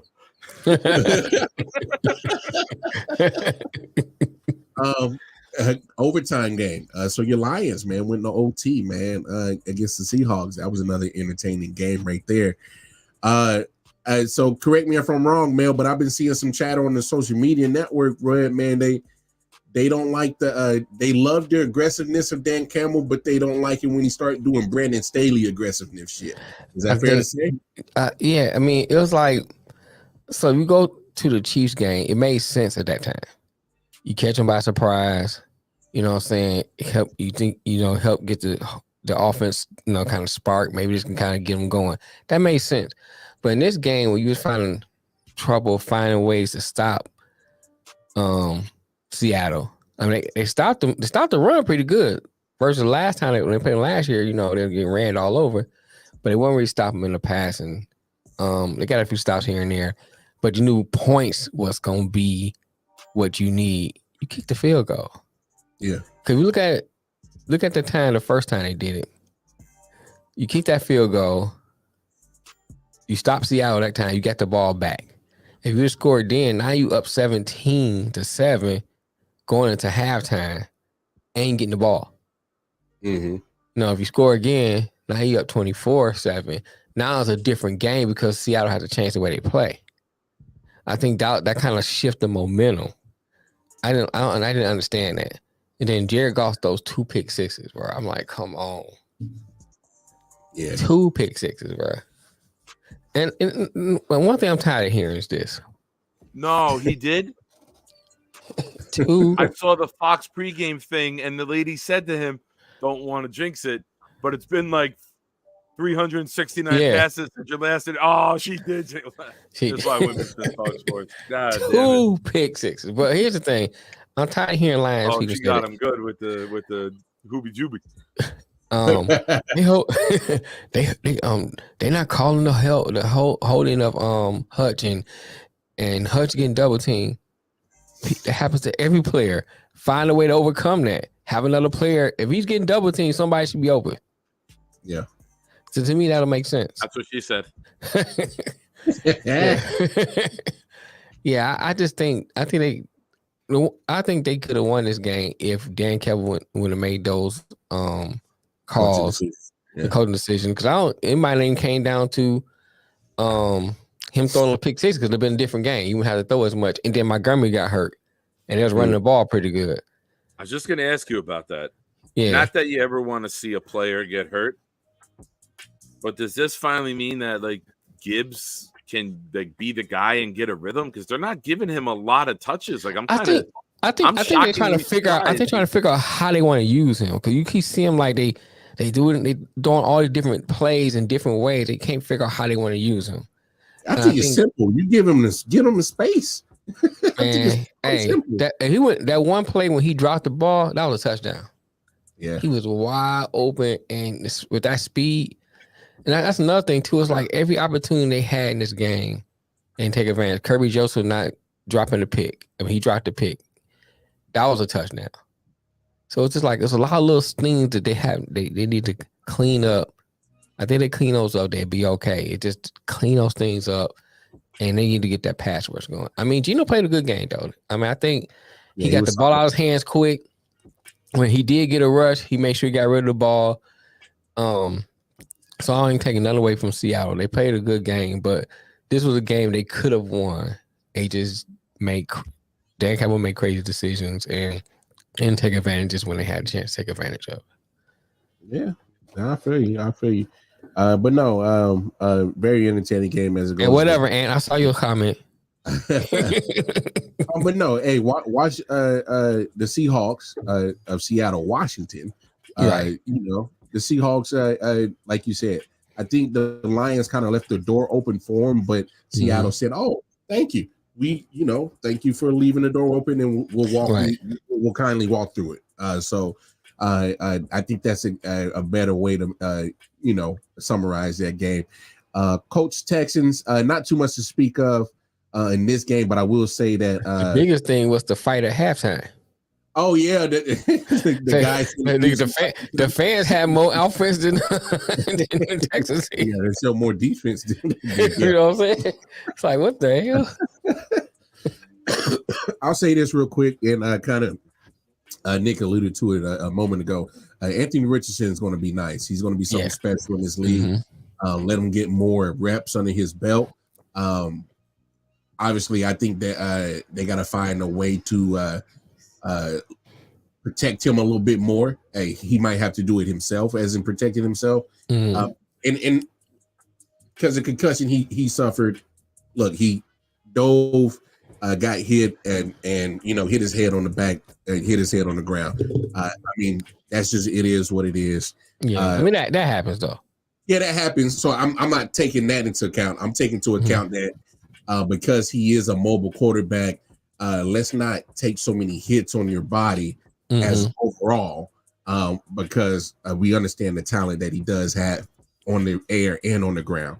Because I want to see him play 17 games, and I want to see him play 17 games multiple years. So, and because we've seen quarterbacks like him, same build, same skill set, and their career gets shortened because their body can't hold up taking all these hits. I want to see him play 11, 12, 13 years consistently, playing 17 games, because I think he has it. Hey, I got to bounce. My friend just got here with all my medicine. Okay, do you think? We'll talk off here, bro. I'll talk to you. Yeah, okay, be good, gentlemen. Take care, everybody. Okay, man. So I think Anthony Richardson is going to be dope. Yeah, I agree. But it's going to be a trial and error year. But here's a kicker for the coach. Good thing you got a solid backup quarterback in Gardner Minshew that you didn't have to leave off your lead and relinquish it to the Texans. Because if you don't have that, solid backup quarterback, I don't know. We might have a different type of conversation about this game. For real. Yeah. For real. So shout out to Gardner Minshew for holding it down while AR got hurt, got the concussion, and couldn't play the second half. But hey, man, I think Anthony Richardson is going to be the truth. Matter of fact, he's what I thought Malik could have been. Malik Willis, yeah. I was like, okay, I thought Malik was going to do this, and yeah. I mean, I didn't think he was going to do it his first year. I thought it would take time to get that way, but because of he played at Liberty. I mean, you're not really playing top notch. No, ask my man from North Dakota State. Mr. Trey Lance. Right, Mr. Trey Lance. Hell, and his boy Carson Wentz too. Hey, out of the league. So I mean, we'll see how that goes. But no, Texans, man, CJ Stroud, I don't. You got a lot. You got a lot going on your plate, bro. It's just not a lot of good around you. You feel good. I thought you were saying something. Bears, Buccaneers. All right. Can I say this? Oh God, wait till you get to this one. I need to go into some of these Bears chats and troll. Oh, well, go ahead. I was in some. Everybody was talking. All these Bears. Man, tell you what, man. Justin Fields, he gonna be the MVP this year. Yeah, MVP. This is the year he steps up. Yeah, I think MVP gonna improve. He improved, right? He improving his passing. So I'm asking a question like, but only pass I ever seen him really throw was kind of like little out routes and stuff like that. No, he get down the field. I say, okay.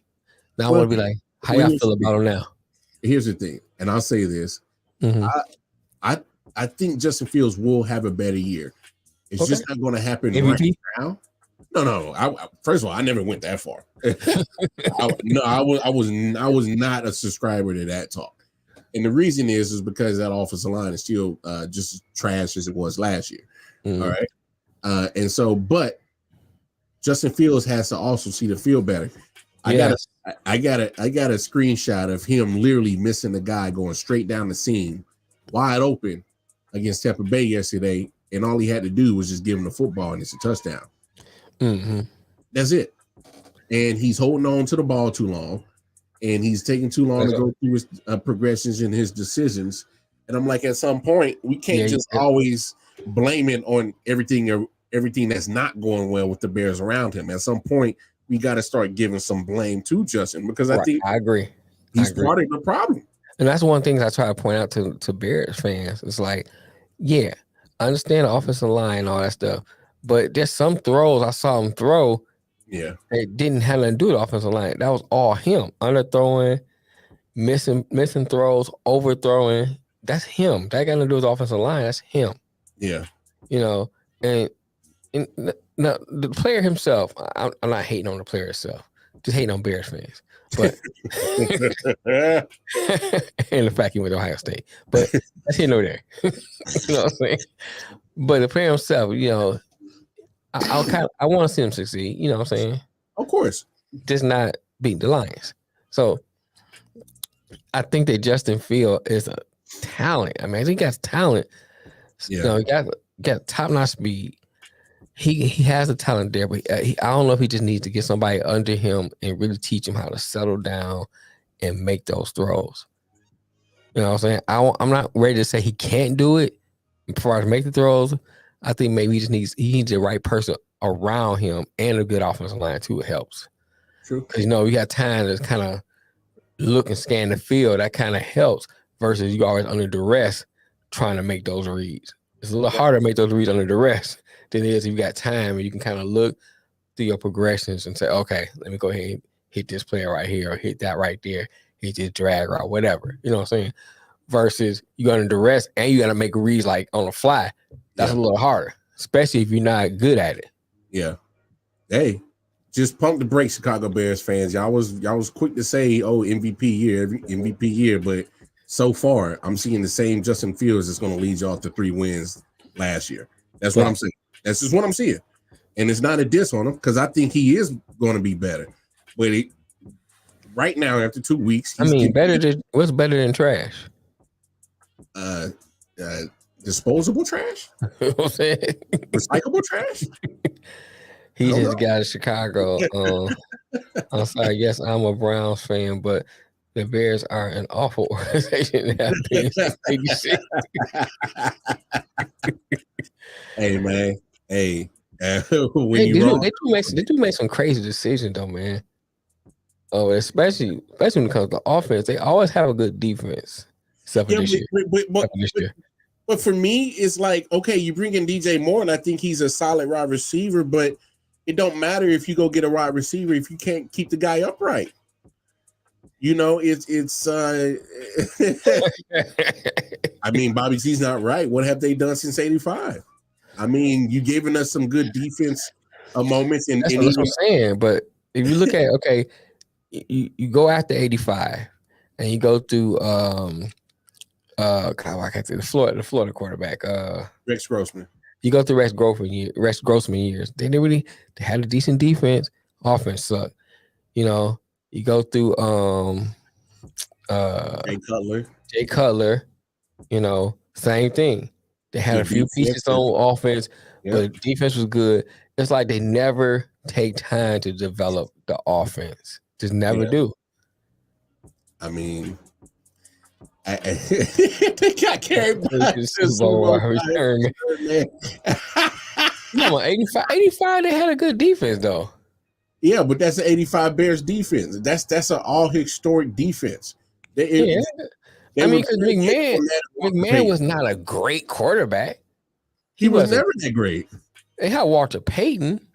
But okay, so take Walter Payton out. They had Walter Payton. They had what's the receiver they had?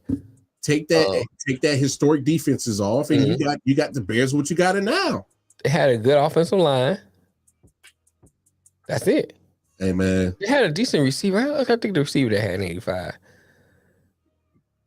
Come on, man. The fact that you can't remember. I mean, because he wasn't great, but he was decent. Hey, look. But I mean, I don't disagree with Bobby G saying. I'm just saying, I just wonder why he never take time to develop the offense. You're not a good organization. I mean, think about what people say when they talk about the Bears. What do I say? Defense. Man, Bears got a great defense. Bears. That's all you hear. Outside of Walter Payton, you don't hear anybody talking about the offense. So I mean, hey man, it is what it is. I just think that Justin Fields, all the talk around his name, the Browns, you know, because don't get me wrong, I think he is going to improve, but we can't fall into the trap that he should be touted as one of those quarterbacks in the top 5, and I'm like, wait, this guy has won 2 games and 3 games respectively year by year, right? I mean, let's pump the brakes. They look at like this. Look at their draft picks, man. They didn't spend no draft. They got 1 offensive lineman. No, 2. They got 2 offensive linemen. That's it. Yeah, but if they're not going to get those offensive linemen in the 1st, 2nd, or 3rd rounds, did they really address it? Because that's where you're getting your premium talent. They got oh boy, he was a good offensive lineman. Well, Tyler's a great one. I can't think of his name. They got 2 good ones. Mm. Yeah, the fact that you can't remember it lets me know exactly. No, but I'm saying, but remember when the draft came up? No, that's because that's like a sleep. That's like a sleep. But I think they should have got a receiver in the draft. They didn't get that. You know what I'm saying? All them picks they had, they came out really with nothing. If you look at compared to what they came in with. Hey man, they came in with a lot of picks, bro. And then, they made a lot of trade up and trade back to get more picks, and they still didn't get no rest offense. Let's just call it what it is, man. Bears fans, it's I down. Yeah. Yep. Oh boy. Yeah. Giants and Cardinals. Look, the Cardinals they was messing with us. It was like, man, y'all know we ain't messing with you. I knew the Cardinals was messing with us because they're like, yo, yeah, we know we tanking, but we gotta make it entertaining, dog. We gotta go up and ain't nothing on them, you know. They made it entertaining. But the Giants, hey, good for you coming back. Mm-hmm. Y'all had me almost mad as hell because I told on Bobby G on this show. I'm gonna send you a message and I'll kind of tell you where I'm at in this conversation. But they came back. But here's my only takeaway from the game. You lose Saquon to ankle injury. You're going to lose him for a couple of weeks. And this goes back to what he was fighting for. Right. Because of the situations like this. This is why he wanted his long-term contract. Because missing 3 games, this is not going to be leverage for him going into the offseason because he's going to be right back in the same situation. And now they can put that tag on you that, well, you're always getting injured. You're injury prone. Oh, that's exactly what they're about to do. They're going to put a tag on you now. Here's my thing. And it could be just what it seems like. It seems like there's a lot of injuries lately. Oh, it's a shit ton of injuries. I'm looking at, like, yesterday, I'm like, boom. So like in the Lions game, I think about 5 or 6 people got injured on both sides. Yeah. You know, like they lost Big V. Lions lost Big V. They lost Houston. They lost the running God, this thing on that in here. David Montgomery. Yeah. They lost 2 more people. Then I think Seattle lost a few people. DJ had Metcalf went out for a minute, but he came back. But I don't think he's 100% healthy. I think he just came back and played. St. Brown got hurt, but he came back. So he still got an injury that he's gonna probably deal with. He's been going crazy in the NFL. So I was like, is it what is it? Is it a turf? I mean, that conversation always stays into existence. It might be a little bit of that. It might be the, lack of production in preseason. Might be that. Yeah, who knows? That might be something too. Because like I have to do the research, so I can't say off the top of my head. But most of these injuries from players who didn't play in the preseason. I wonder if there's a correlation with that. Hey, regardless, I think you as a player have to always put yourself in good shape, because Chris Jones missed a whole preseason and a game, and he comes out and look like he never missed a beat. So that's one game though, bro. I get it's one game, but I mean, he looked good. I'm not taking that from him. He looked good. I'm saying that doesn't mean that next game he can get injured. Oh no, I'm with you. I'm not putting that on. I ain't putting the jinx out there. Let me take the jinx. Please don't do that. Don't do that, my guy. But no, because look, we just got the motherfucking back. Right. We done already went through a fight. I don't know what I never paid attention, but I was looking at they had like, I didn't realize that nigga was that big. Who, Chris Jones? Yeah. Oh no, he's huge, bro. He's like, I was looking at him yesterday. I was like, dang, he huge. I never paid attention to last year. Big guy. He's a big guy. Yeah. But no, but for Saquon, this is what he was fighting for. Was to make sure that he had security. I feel bad for him, man, because I do too. Because you fought for all that, and now you get injured. Now they're gonna use that against you. But do defensive players need to play preseason? I think every player need to play. I think everybody need to play, bro. I think it's because there's no simulating the game speed. Just like trying to simulate crowd noise, you hear different tactics they use, but it's not the same until you actually dare and hear that crowd. Yeah.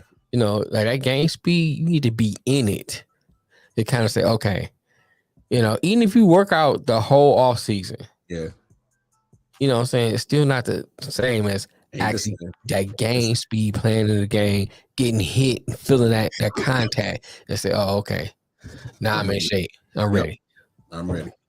49ers Rams. 49ers look like they ready to make a 49ers look like they number one, man, in NFC. Yeah. I was getting into the Eagles preseason, but the Eagles look like I was too. The 49ers is looking they like, hey man. It looking like 49ers in Dallas, man. But because of Dallas is Dallas, I have no confidence in that. He's gonna make me throw up. Because Dallas still have Dak and Mike McCarthy have no confidence in that. Yeah, but no, 49ers look legit on both sides. I'm surprised at the Rams, man. I can't even cap, man. They put up 30 points last week against the Seahawks. They put up 23 points against the Rams in a losing effort. And maybe it's just the fact that, hey, it's division opponents. We know how that goes with playing. I mean, but Stafford looked good last game with Seattle. No, he did. And that's why I'm just like, what's really going on? Like, I thought y'all was supposed to be taking too. Yeah, I thought too. They're going to tank and then get rid of Stafford and try to get Caleb. Yeah, but Stafford said, nah, man, I ain't done. I know he threw a couple of picks yesterday, but I don't know. It's just that I guess the Rams are saying, no, well, we're going to have some fight. I know we got some injuries, and we traded away somewhere. This Puka Nacua guy, who the hell? I don't ever know who he is, but this guy is getting double-digit receptions and 100+ yards in both games. Like, geez, where'd this guy come from? For real. But no. Purdy's going to throw the ball deep or something. He may be. He won't snap nothing. Well, I didn't watch the game, though. That's the game I didn't watch. Well, to be fair, I don't think you necessarily don't have to throw the ball deep. You got some guys that can know how to get yak yards. Yeah, I mean, you got Ayuk, you got Debo. I mean, Kittle, they all know how to do it. Yeah, Kittle. I mean, you got CMC. CMC. Yeah. So you got weapons that you can throw a lot underneath routes and let them go get it. Crossing routes. You can crossing routes underneath Colorado routes. State. You just run crossing routes all night.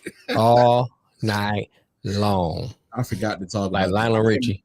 I can't believe that Colorado they made no adjustments to the crossing route. That's all they kept doing was run across. Right. Anyway, not the fact. Jets Cowboys. All right, so this I was hoping to get that with Nick on it because my thing is like, are you concerned? Because he said this is Zach's team. Are you concerned? Because Zach didn't look great. Okay, and I'm glad you went there because I see the 3 interceptions, but I'm also, this is my thing. If people watch the game, we can't blame Zach Wilson for all this. Oh no, I can't. But and the reason why I say that is because here's the problem. Nathaniel Hackett, the guy that got fired after 15 games last year in his first crack at head coaching last year, decides that it was a bright idea to have Dwayne Brown, who's an older guy in the NFL, has a bad shoulder, and put him one-on-one with Micah Parsons for 3/4 of the game. Yeah, you should be chipping him, double teaming him. You should be trapping him. Everything you can do, you should be doing him. Breece Hall has 4 carries and 9 yards. And I agree with his statement. He said they didn't use me enough. They didn't. They abandoned the run game. Mm-hmm. It didn't make sense. It don't make sense when you have an inexperienced quarterback in here. Say what you want, he's still inexperienced because he really didn't have a full year playing. So he's an inexperienced quarterback. This is all right. Let's just give it like this. If say Aaron Rodgers got injured this particular game, and Zach Wilson never played a down in football, you would go strict to run, give him a little easy crossing route, some easy screens, bubble screens, stuff like that. Yeah, you would not have him just open up the playbook. So why would you do this to him who really haven't played a full year and haven't proven that he can do it and not stick to the run? You got 2 good running backs. So you see where I'm going at as you can't blame Zach Wilson for all of this. That's why I think you ain't like you got one, you got 2 good running backs. Some teams have a great running back and a decent running back. You got 2 good running backs. Right. 2 good running backs and a stud at wide receiver that looks like he's going to be the man in Garrett Wilson. Yep. Solid pieces at tight end, solid pieces at secondary wide receiver options. Mm-hmm. How do you not take care of business? And that's why I'm saying you can't blame or anybody, not just you in particular, but anybody. Jets fans, some of y'all need to chill out because I see y'all on Twitter freaking out. Football fans who just flapping their gums, oh, Zach Wilson's trash. Okay, I would agree with y'all the last couple of years, but going into this situation, because of the fact that they went out and got a quarterback to take over his job, because he didn't have the chance to mature, he was thrown to the fire, and he was shown that he wasn't ready for the moment. He never was able to sit because the moment he got drafted, he was automatically the better quarterback in the room. Yeah. So he was thrown to the fire, but he wasn't able to mature. And I can't put a lot of blame on him because I'm looking at Nathaniel Hackett's game plan yesterday, and you did well leading up to the first couple of drives. We was able to get a couple of passes out of Zach Wilson, hit Garrett Wilson on the long bomb. But you did him no favors by having Micah Parsons going up against an older offensive tackle with a bum shoulder, no chip, no help, no nothing. He was running for his life. You lucky y'all walked away with only 3 sacks. Right. It should have been almost 20.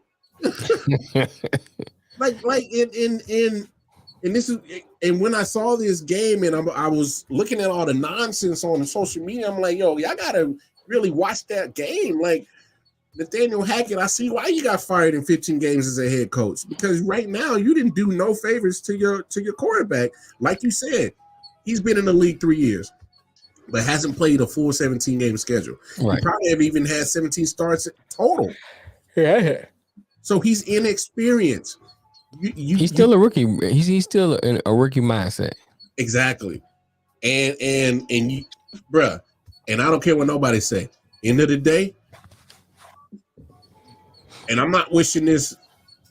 Obviously, it already happened. At some point in time, Aaron Rodgers was going to get an injury this year because you see how trash that offensive line is, and you compile that with silly coaching with Nathaniel Hackett. But what happens if Zach gets injured? Then what you do? Well, they better find another quarterback because of the way that they go in about business yesterday. Zach Wilson gonna get hurt because first of all, Zach Wilson been getting hurt because he's been behind a putrid offensive line and is taking too many unnecessary hits. Some of it's to his own doing, but still, that offensive line is probably one of the worst. Oh yeah. So, I mean, I don't know, man. This is crazy. All right, we got to talk about this game. Washington Commanders get a Is Ant still here? That's what I said. I wanted to skip it, but I know he's still here. Look, Broncos, y'all trash, bro. Oh, that's it. All right, there's nothing left to be said. Hey. Here's the thing. I will say this. Y'all trash. Russell, look, you'll see him like in one series, like, oh, okay, Russell, like he might be, doing pretty good. Come out the next series, it's like, oh my God, was that the same quarterback? You know what I'm saying?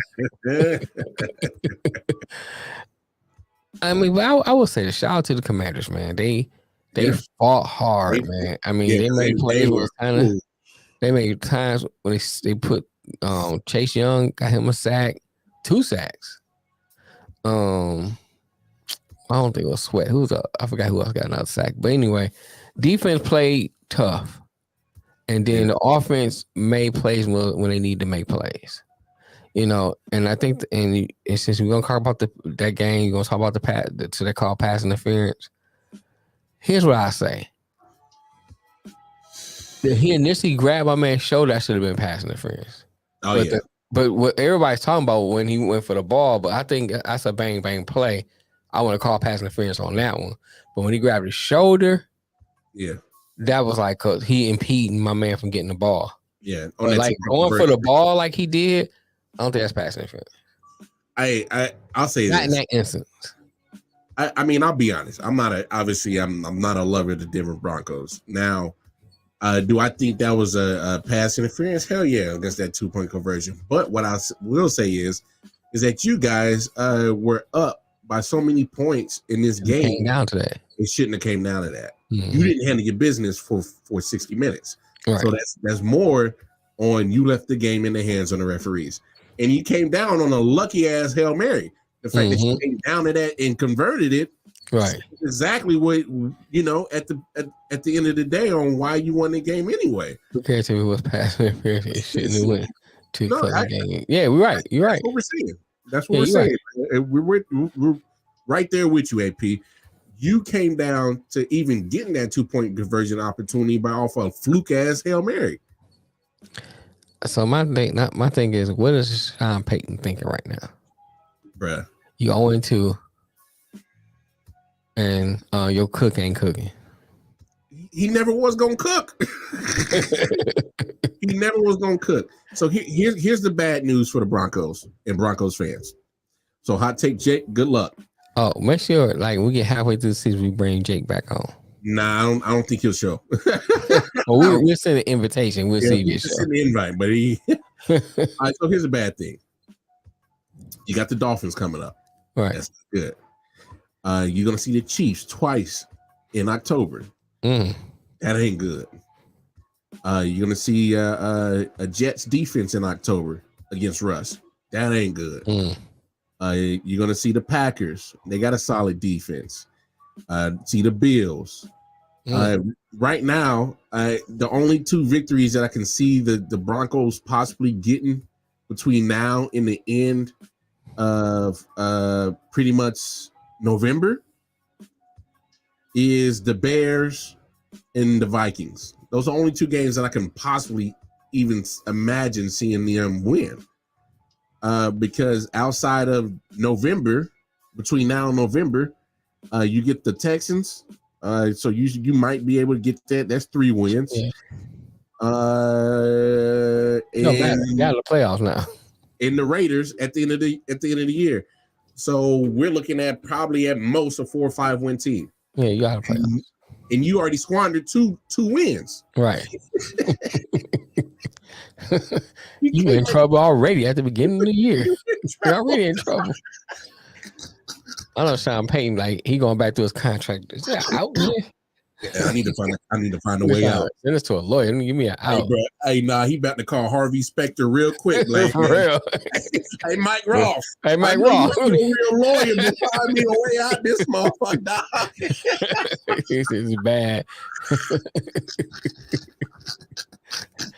Yeah, but I think I hate Ant, but I still think the Vikings may outscore them because Denver finds ways to lose. It looks like always find ways to lose. I mean, let me say this, and this is not it's not knocking against the Commanders either, but the offense of the Commanders is not prolific offense because you still got a new quarterback, so to speak.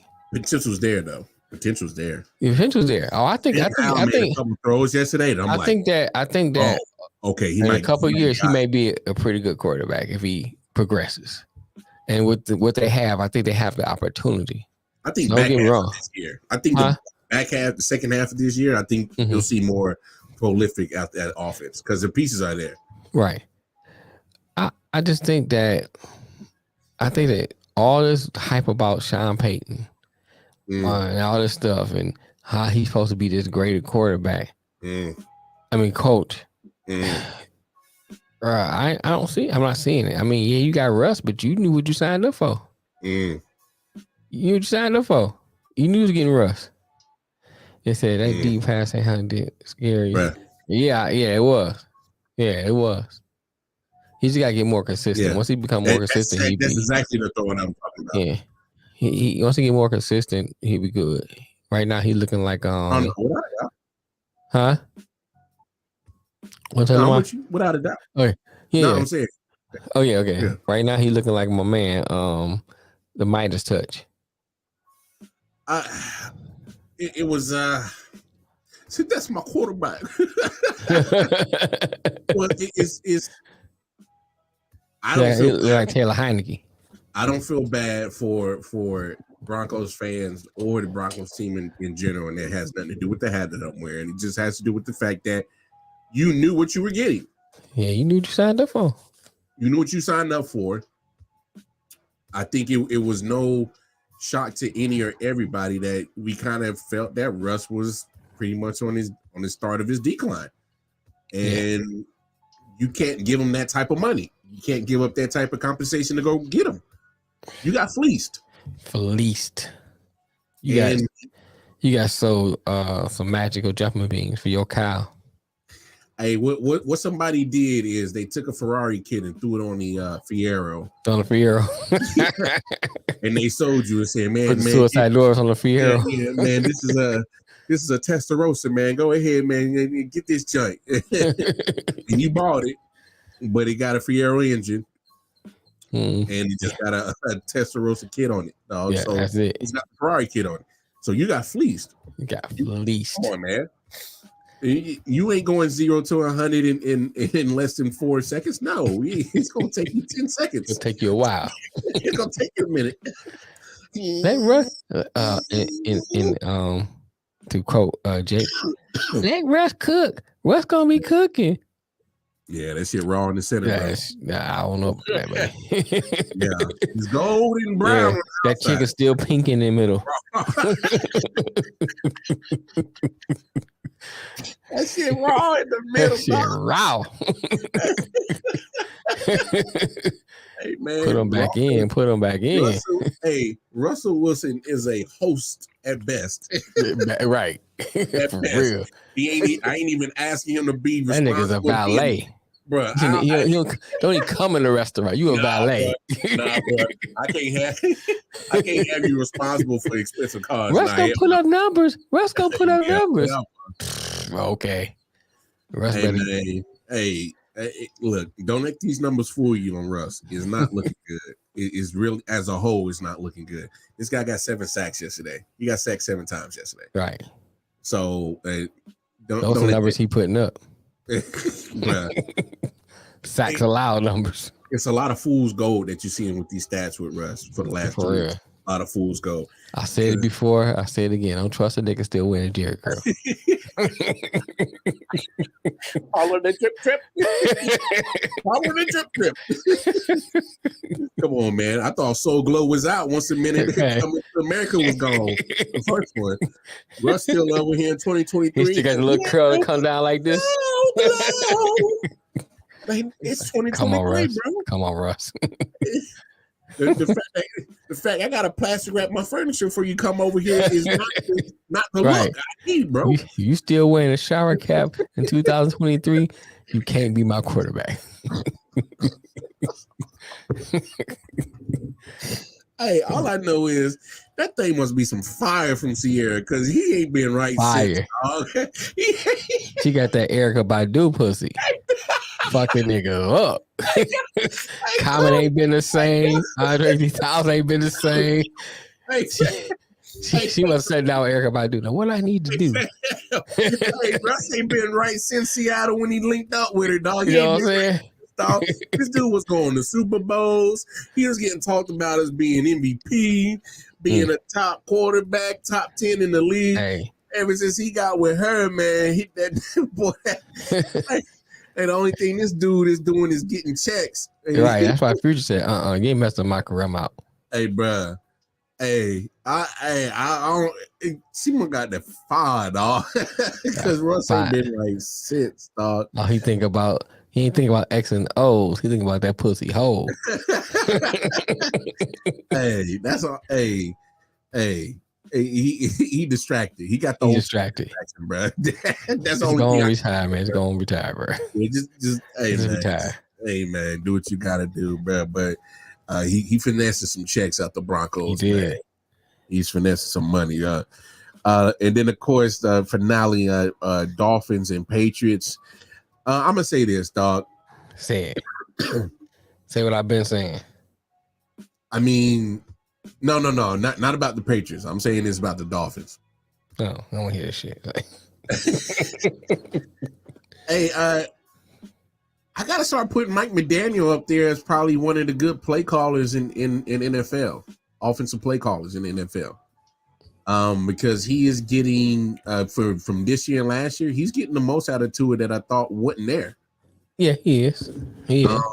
And he's dialing up some good offense. I agree. He's putting Tyreek in the right positions, putting Jalen Waddle in the right positions. Tua's getting the ball out of his hands quick. No, real quick. And I think that's one of the things, boy. And one time, dude was coming around the corner. He said, I can't take another hit. He got rid of that ball quick. Yeah. So, you know what I'm saying? He getting the ball out of his hand a lot quicker. So that's helping. And now you got a healthy Moisture who has been running like a dog. And I think all those pieces coming together is making this team look the way they do, man. They're looking pretty good. I mean, they're compensating for the holes they have in defense. Yeah. I know the defense is hasn't come around yet. I think this defense is going to be better. Second half, Vic Fangio is going to have them playing a lot better. You'll get Jalen Ramsey back in the second half of the season. So I would think the defense will be better. They get the benefit of the doubt. You go against the Patriots, and we know what the problem is with that offense. All right, so we get it. I'm gonna say like this though. I watched Mac Jones, man. He looked better. He just not. He's an okay quarterback. He's not a great quarterback. He's not a prolific quarterback, but he like Russell. It's like you see him on some series, you be like, oh, okay, I see you, and then he come out on another series, you be like, oh, what the hell happened? Why can't you duplicate what you did last series? Got to take 2 steps forward to take 3 steps back, baby. That's how that works. That's my biggest thing with him. Because some of the throws he made, I was like, these are some great throws. And then you see how you do a Monopoly? You be rolling, you going forward, Get that chance, go back 3 spaces, then you gotta pay the luxury tax. Come on, bro.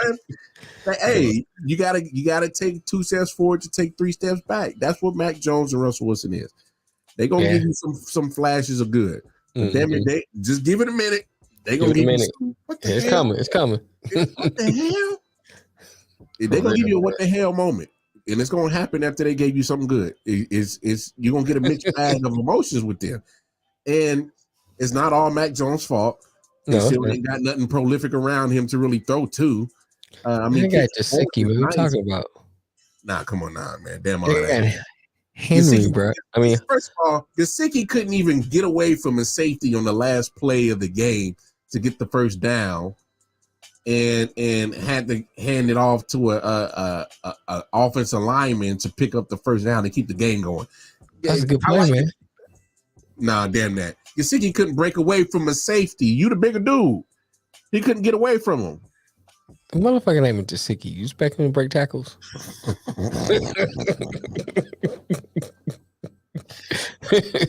Hey, man. Hey, Patriots in trouble. I don't know what's going on with that. They're in trouble for years. I mean, no coincidence since Tom Brady left. Shit ain't been right since. I mean, no coincidence. And I'm not taking away from Bill Belichick's coaching status, but they need a better structure in Boston. That's what they need. They need somebody's gonna just handle the draft, keep Bill away from the draft. Keep him away. Keep away from the draft. Let somebody else just get bring a dog in here. But I'm saying they get him the players to coach and let somebody else draft.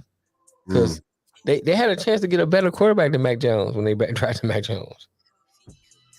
And they drafted Mac Jones. You know what I'm saying? So they got a better quarterback. I think they'll be in a better spot there because they got a good defense. Hey man, this is and like why the hell did you get Ezekiel Elliott? I don't want to talk about why. That. Why did you get him? Why? Hey man, in every game he plays, he proved you made a mistake. You know what I'm saying? Every game he plays, it's a mess. He missed blocks. He fumbles the ball. He's out of shape. You know what I'm saying? It's just like Dallas ain't want him. You know it's bad. Dallas don't want him. They keeping Dak around. You know what I'm saying? Dog at the table with the computer on draft day. Right. Oh. Get him, boy. Get him, boy. Oh. Are you saying Mac Jones, boy? Mac Jones? Y'all should have listened to the dog. He said no. Right. Real quick, we got 2 Monday Night Football games, hour apart from each other. Yeah, I'll be catching the highlights on that one. I can get up at 2. Saints, Panthers, Browns, Steelers. Real quick, who you going to win in both games? Saints. First game. Panthers ain't showed me nothing. Yeah, I'm going Saints for sure. This is a divisional game, and even the other one is too, but no, it's a weak division. Don't count.